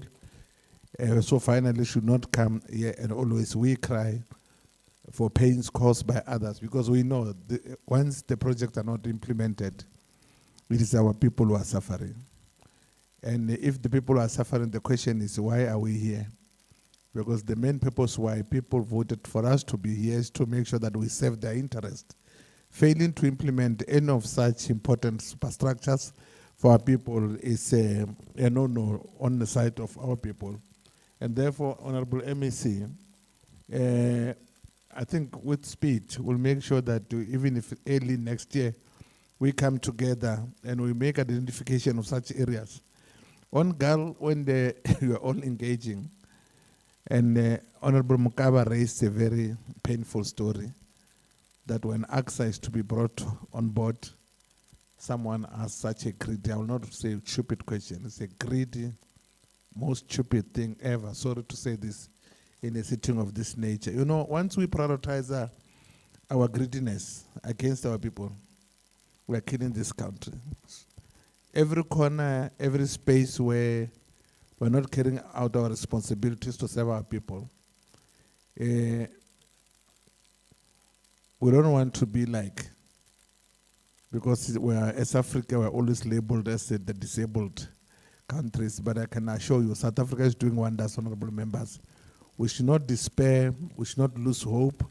As the late Ray Peter said, that Singajinde Majita, we shall overcome. MEC, I think you got the message. We all got the message, HOD, and all the entire team from MEC. If there's no, you have to respond on this before we close the meeting.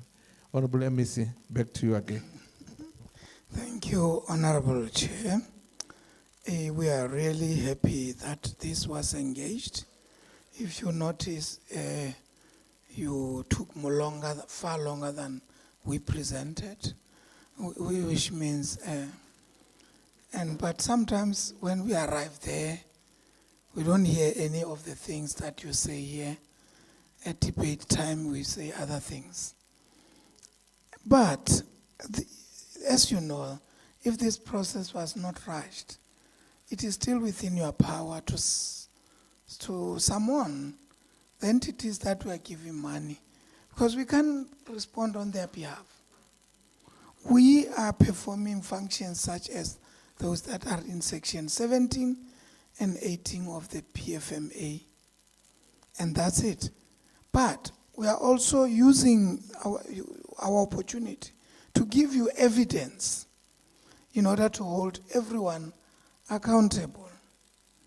I'm going to allow us, the HOD, to respond and the team, and then I'll take the remainder in this way. But I would like to upfront where the one member was raising an issue about what the AG is able to do, which we cannot do, something like that, not precisely. And just to draw to your attention that in the PFMA section 18 subsection 2G, I will paraphrase because I couldn't get back with me, that we must intervene by taking appropriate steps, which may include the withholding of funds, to address a serious or persistent material breach of the Act.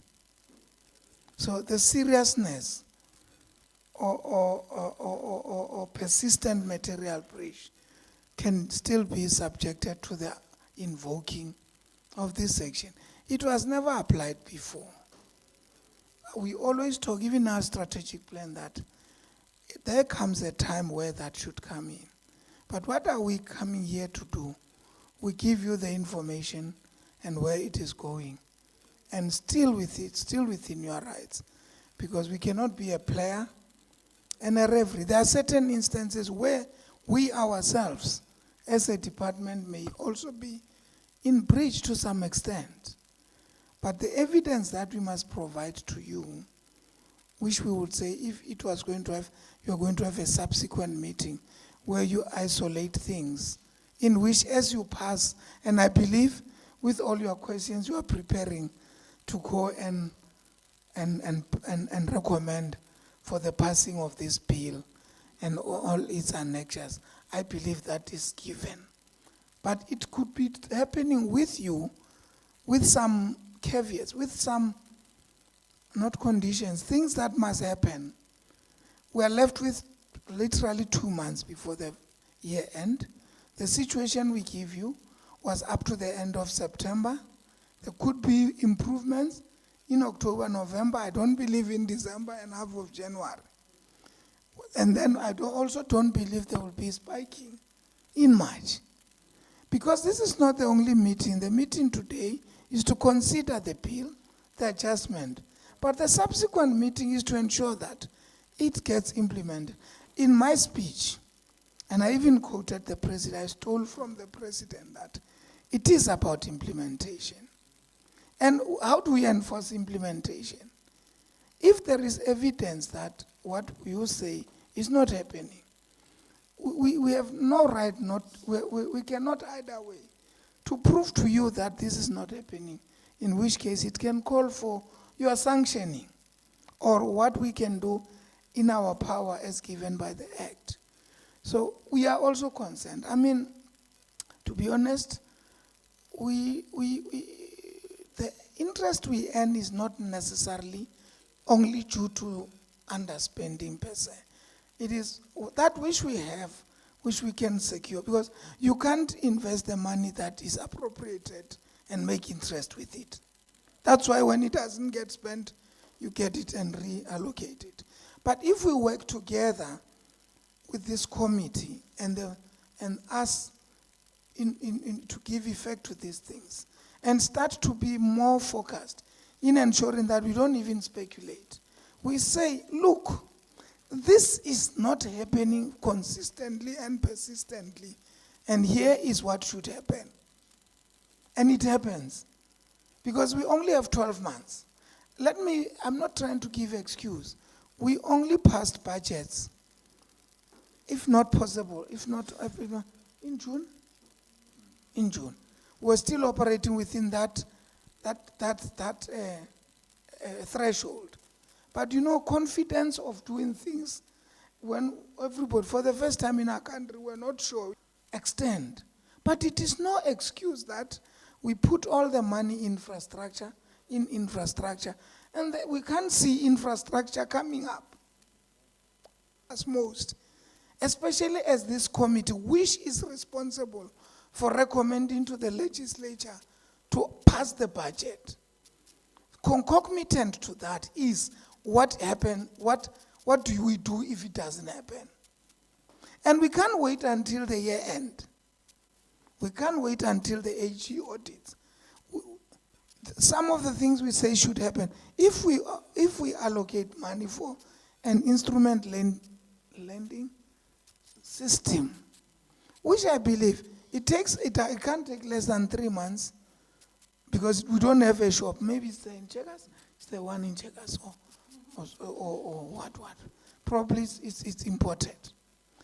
And it is found that even if they knew, Mr. Pratt, in whatever meetings or myself said, we'll rather look into it at adjustment. We hope that probably they've been preparing to acquire it. All what they needed was money. Come 31st March, we don't have any undertaking on the ILS. What do we do? I'm just giving examples. I don't want to cloud the answering of questions, but I'm also imploring us as the MPLs who are responsible for passing budgets that you know about something. And in your oversight, one day we must go and, what is this thing? Is it a thing like this phone? Or are they lights on the ground? And then where are they being acquired from? How long does it take? When can it happen? So you have the right to summon the relevant department and or even, because I said a long time ago that, remember, you, unlike any portfolio related portfolios. If your portfolio are only talking to what we do as Treasury, and you are satisfied with what we thank you for the compliments. But the other function we perform of appropriation and budget, which is what you are dealing with, on another hand, may be lacking in when do you follow up on what you are asked by us. You are giving you evidence to have teeth and say, leader, asset 3D, when are you going to start giving dividends? If they're submitting a talk, can we see what actually are the nitty-gritties? When are they starting to kick in? At least quarter, half, and full, etc. So I will just hand over to the HOD, because most of them were comments, just to take those that are very critical, and I don't believe there are too many. But we really thank you, and we believe if you take this to your next meeting, and ultimately, unfortunately, we are going to have to debate it at the same time and do it on the same date. As I said, you're probably going to do the second reading and the third reading on the same day. But we can maximize time. When a budget is passed, people hear what are the things additional that the committee has expressed to the legislature, whereby when this is adopted, it carries those things with. And therefore, there are deliverables that will be monitored and be achieved. If you don't mind, Honorable Chair and Committee, I can hand over to I will no longer come back. No, thanks very much, Chair. I'll try and club some of the issues together in the interest of time. I think a lot of issues around public works, IDT, were emphasized by different members, but I'll try and respond it in a cohesive way. I think the first thing around environments, we can share with the committee that about 900 million was moved from COE and goods and services to infrastructure and transfer payments, which I think is a good thing in that service delivery. We've seen that appointments aren't happening as fast as they should have been in terms of the recruitment plans. And in goods and services, as we've shown, we've also seen that we're only around 41% in September. So there are infrastructure projects, and I don't want to go into depth around that, but we've got the team and the committee in place already, Chair. We've got what we call the ITMC, Infrastructure Development Management Committee, which then feeds into the technical cluster and then into the political cluster. So they analyze every single project. Mr. Benny leads that from a Treasury perspective. And what we've done now for infrastructure, noting the challenges, we have a 2-weekly meeting, progress meeting on all our projects. And through this adjustment now, we've identified which projects are not moving, which are moving, and we've moved the money to the projects that are moving. And those that we know need the money next year, we've taken it back. So we've withheld, like the theatre,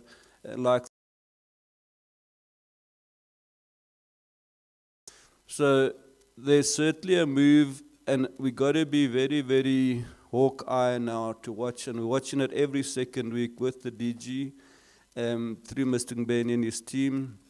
So each department must report every look at the expenditure reports. We look at the physical progress the department shares with us, and Mr. Ngubeni and the Public Works team actually visit the sites to then check that it's actually happening and not being transfer payments where the claim against the state in health, the 40 million, is what they've already paid out, which is insignificant if you look at the 13-odd billion that's there. So we've health, and certainly for this year, it's not been significant payments that have been made. So we have seen a move in terms of the environments. So just broadly on infrastructure, Chair, I think we have noted the concern that's been raised. There's also a full assessment of Public Works' capacity. It's led by the DG and myself, and Mr. Ngubeni, and Ms. Portia Semenya, and Office of the Premier, Dr. Sihlapelo, and the planning team there. We're actually going into Public Works now and assessing what exactly is the problem in Public Works. Is it the skills? Is it the capacity? Is it the governance structure? Why are things not happening in public works? And that report, we reporting some progress to EXCO next week. But I think by the end of this year, we'll have a better assessment of where exactly is the problem in public works. Why are things not moving? Is it SCM? Is it the capacity in SCM? Where's the bottleneck? Why are things not happening there?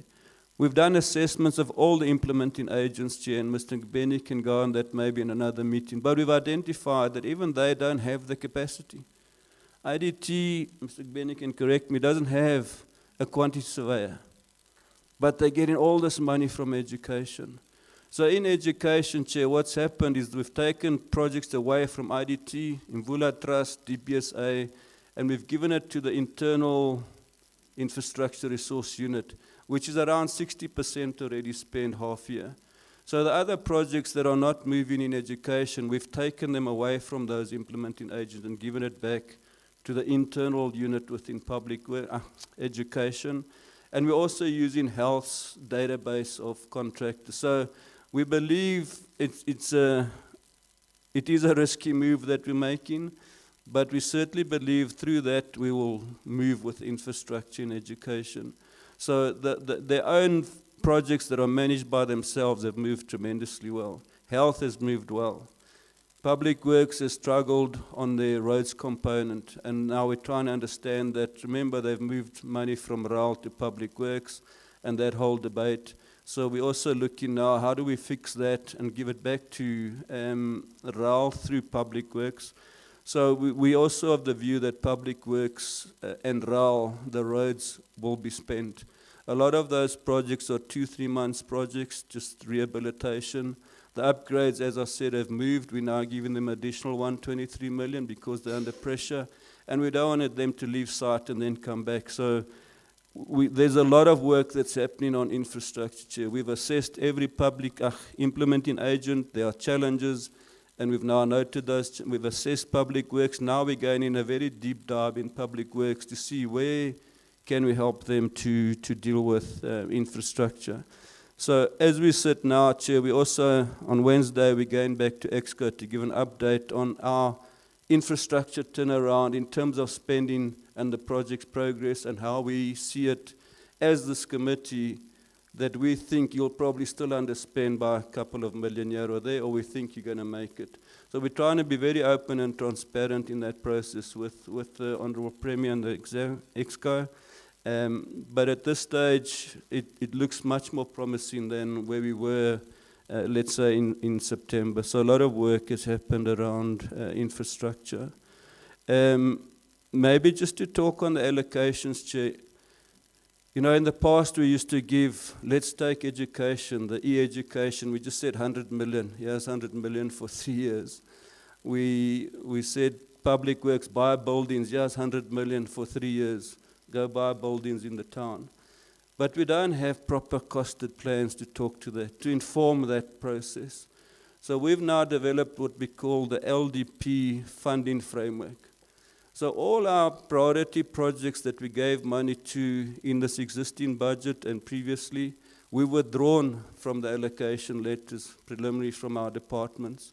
They need to come and bid with proper plans, feasibility studies, costings, convince us that you're ready to implement, or convince us that you must now go to your planning stage. You'll only construct in year 2 or year 3.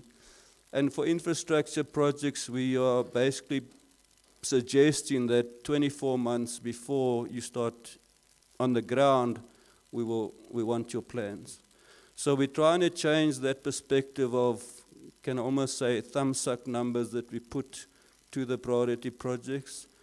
And we now want them to come and bid with proper costed plans to us, and that process has started. Departments have submitted. We'll assess it now in December and January with the Office of the Premier. And then we're only going to allocate, for example, the SEZ. They must show us that they're ready to implement these projects. Otherwise, we're going to hold the money back. The theatre, same thing. Public Works said, give them X amount. We gave them. But when we meet with the contract, he says, there's no way I'll spend that money in this financial year. I'll need it next year. So we need to understand that much better. And the framework now is making sure that, and the question was about service delivery, all those targets that are in the LDP, what money have we put to make sure those targets are going to be achieved? So if it's education's 90% pass rate, or whatever the target is, I'm just talking off my head now, what money has education put to achieve that target? In the schools, what money has education put to achieve that target? So that we don't just have a budget that's not really talking to the 5-year plan that the 7th administration has put into place. So it's going to take us time to implement that successfully. We're in that process now. We're a bit late, if I can put it like that, Chair. We've come up with this process a bit late, but we still think we'll probably get 75% of it implemented before we table the final budget for 26-27, and then strengthen it as we move forward. The equitable share reduction, Chair, fortunately, we were a bit prudent in the outer 2 years in the budget that's passed now. We didn't allocate all the funds. So the cuts that are there are significant, but we'll be able to see ourselves through. But linked to that is what National Treasury calls the Targeted and Responsible Savings, TARS, which we're going to have to implement, and the MEC mentioned it in the speech. We've got to go and identify programs and projects that just need to be put on ice, stopped, parked, or done away with. And also what they now call is the Program Assessment Matrix, which National Treasury has developed a tool to look at every single program in each department. Do you need an ECD function, for example? And what's in that ECD function? Is there impact on what's going to come out of there? So there's a whole tool that assesses every program. And again, it's going to take more than this year, I believe, to actually get it in. But we certainly started. Each department needs to go and assess themselves, and it will be then reviewed by Treasury. On the 3D entities, I can't agree with the members more. There is a need to have those 3D entities, but they're not delivering. And we try, and there are turnaround strategies that are in place, both for GAL and LIDA and its subsidiaries. Yes, GNT is starting to show promise that it's coming out, but it needs to get buses. Without buses, the strategy is not going to work. And unfortunately now, the strategy again is the buses are being delayed by the service provider that's on the national contract. So we should have had buses as we speak in this month. It might only be January, February now. So that delays the whole turnaround plan again, but there's not much we can do. The buses were recalled by the manufacturer. 2 buses just left the road while the drivers were driving, and they had to recall something like 500 buses, the manufacturer, but they only found it in those 2. And apparently they've rejigged their production line to make sure that can't happen again. But it's a delay now, and it's going to have an impact on GNT. But we're looking at GNT proposal now again, looking at the rental contracts that they've put in place. We've got a supply chain team in there looking at that. How did they get into this contract? What does this contract mean? The 30% subcontracting in terms of the subsidy and how we deal with that. In our budget, Chair, you'll also see, I don't think it's clear here, but in our detail, around 73 million is moved from transfers to or subsidies. Remember, we fund equitable share and conditional grants in the bus subsidies. We've taken 73 million out of subsidies into goods and services and capital in transport because it wouldn't be spent there because of the low claim rate of GNT. So the funds are there, but we need to generate the mileage to claim it. LIDA as a whole, Chair, they've got a new CEO now. They've got the new board. The board's re-looked at the strategy. We didn't fund everything. New Era Life, we refused to fund as Treasury. They wanted 33 million. We said no, maybe it's the wrong decision. But that whole license is now been, I want to say, withheld by the Prudential Authority. So why are we putting more money there? It's just to pay salaries, and we don't see exactly where it's going. And we've refused for now. And so we did look at those requests quite thoroughly. I think LCX has got potential. But if we don't maintain that equipment, we can write off the 500 odd million, and we feel that that 20 million is worth it as they're in that stage now of negotiating, and hopefully that can come through. If not, there's a decision pending on what then should happen to LCX, and obviously that will be implemented. On GAL, just implementation. There is no implementation.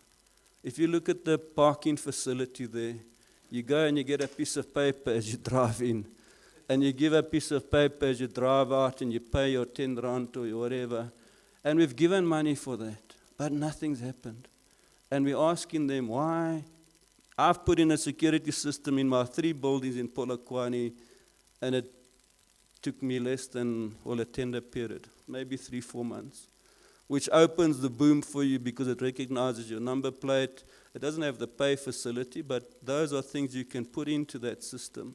So it's just implementation that's not happening there. The AXA contract, there's an SLA with AXA, it's there, but implementation again, I don't know if it's personalities, I don't know if it's leadership, but may I say, watch the space. Let me not go further.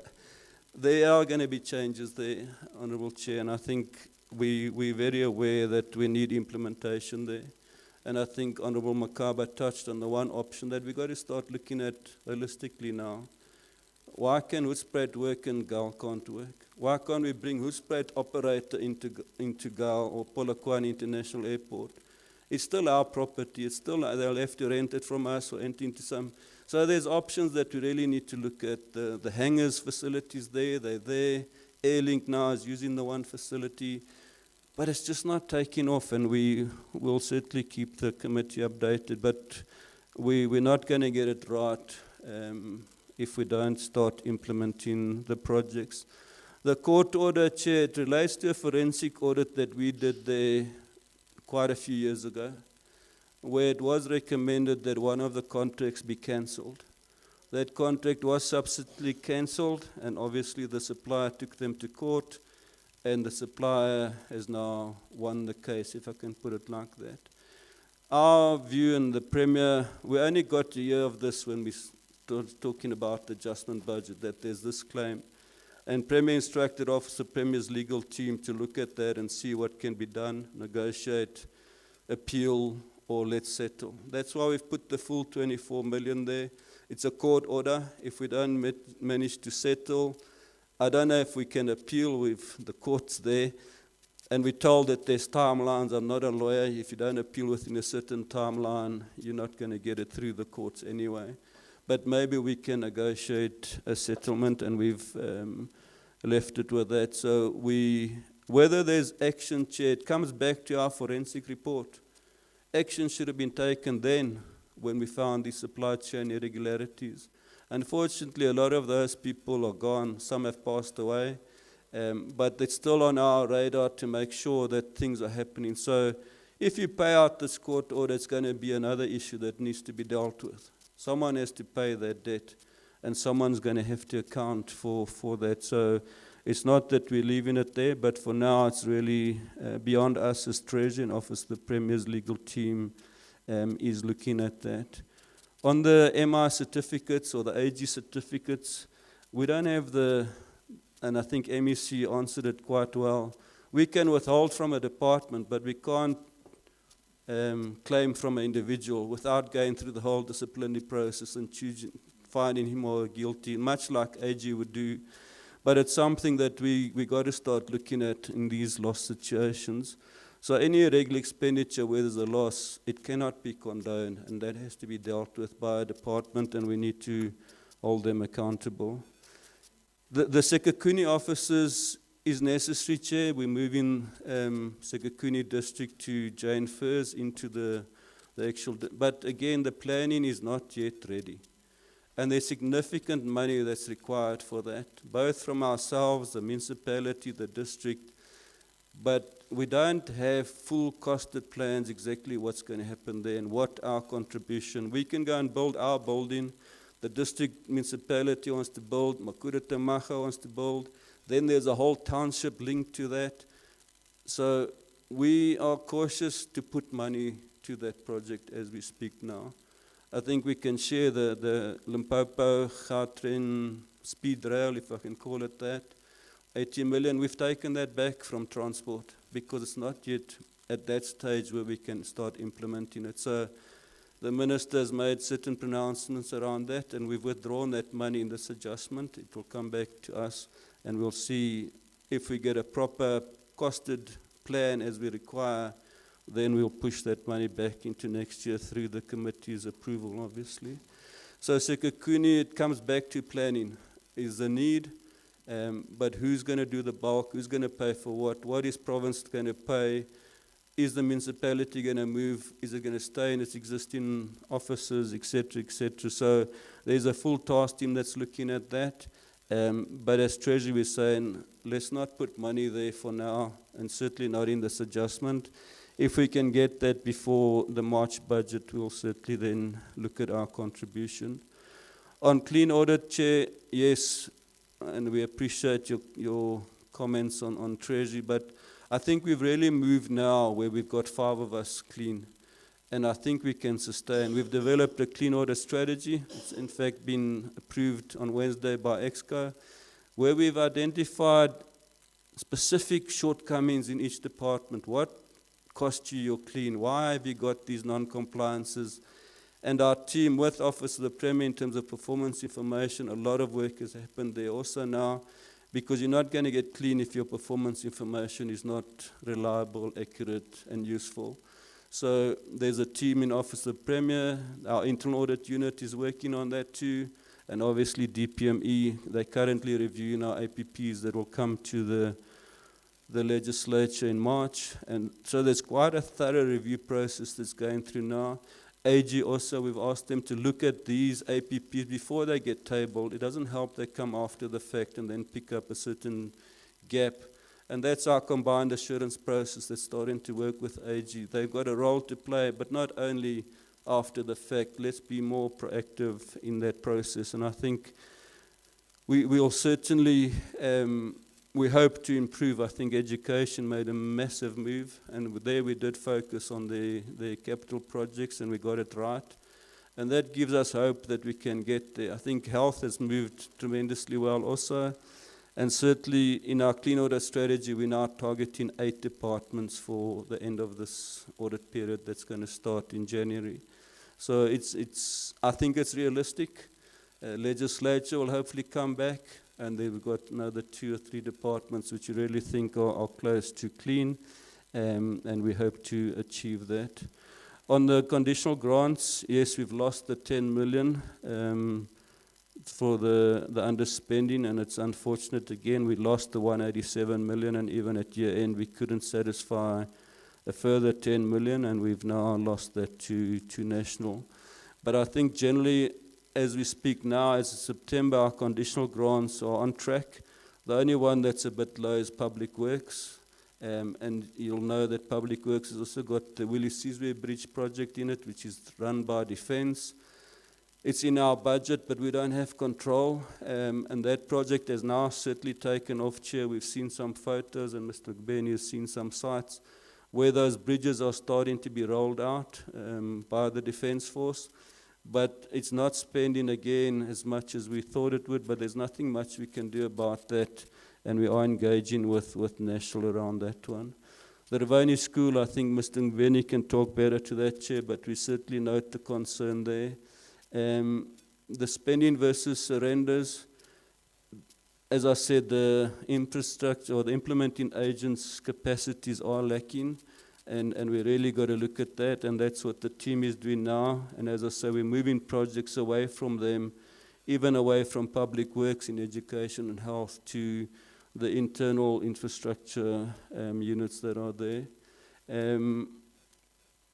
I think I spoke to Public Works performance and capacity. There's a strong move. They've got a team of 5 or 10 people, but 5 of them, and I'm saying this with respect, are not quite where they should be. They're not engineers, they're not relevant qualified individuals, but they're in our structure there. And we need to strengthen our capacity also in infrastructure, and we're working on that to make sure that we've got much more capacity to review our infrastructure projects, not only from a provincial perspective, but from a municipal perspective too. We've got one colleague that's looking after municipal infrastructure, and it's not sufficient. 3D turnarounds, I think I've spoken to that. They're in place. We are monitoring that with the DG, and we will certainly come back. And I think, as we say, now with G&T, we've certainly seen implementation happening, where they're now procuring their diesel through the national contract. It's not delays. It's just really that we're not getting the revenue in because we don't have the buses.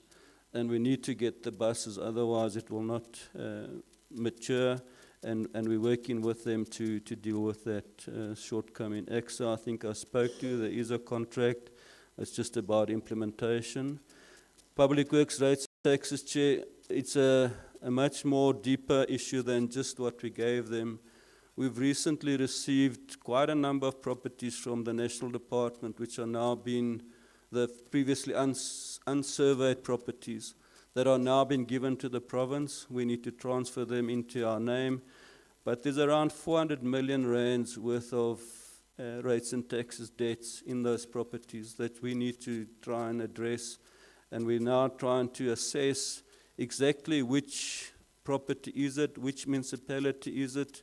And then in the new budget, we'll have to look at, again, provided that follows our LDP funding framework, that we fund that if we can in 1 year, if not, maybe over 2 years, but certainly we need to deal with those rates and taxes. So the 20 million is the shortfall that they need to pay between now and the end of the year, but it's something we're going to have to look at more holistically going into the new financial year, and we'll certainly do that with Public Works and present it to the committee as we move forward. Claims against the state, I spoke to. Health.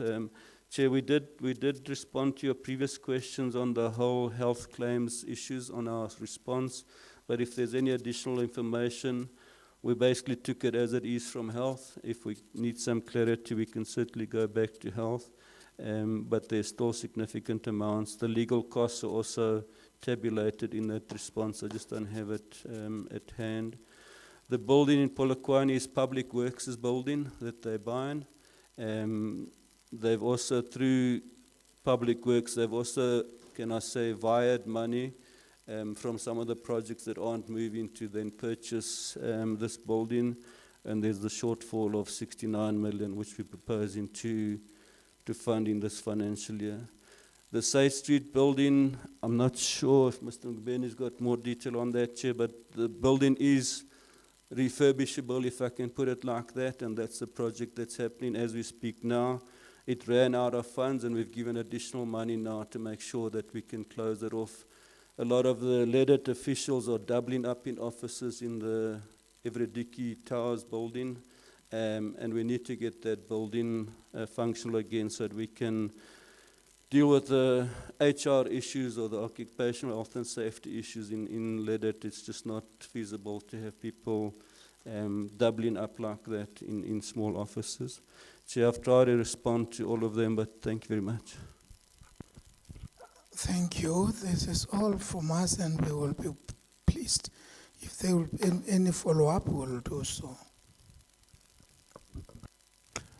Thank you very much, through you, MEC, to HOD.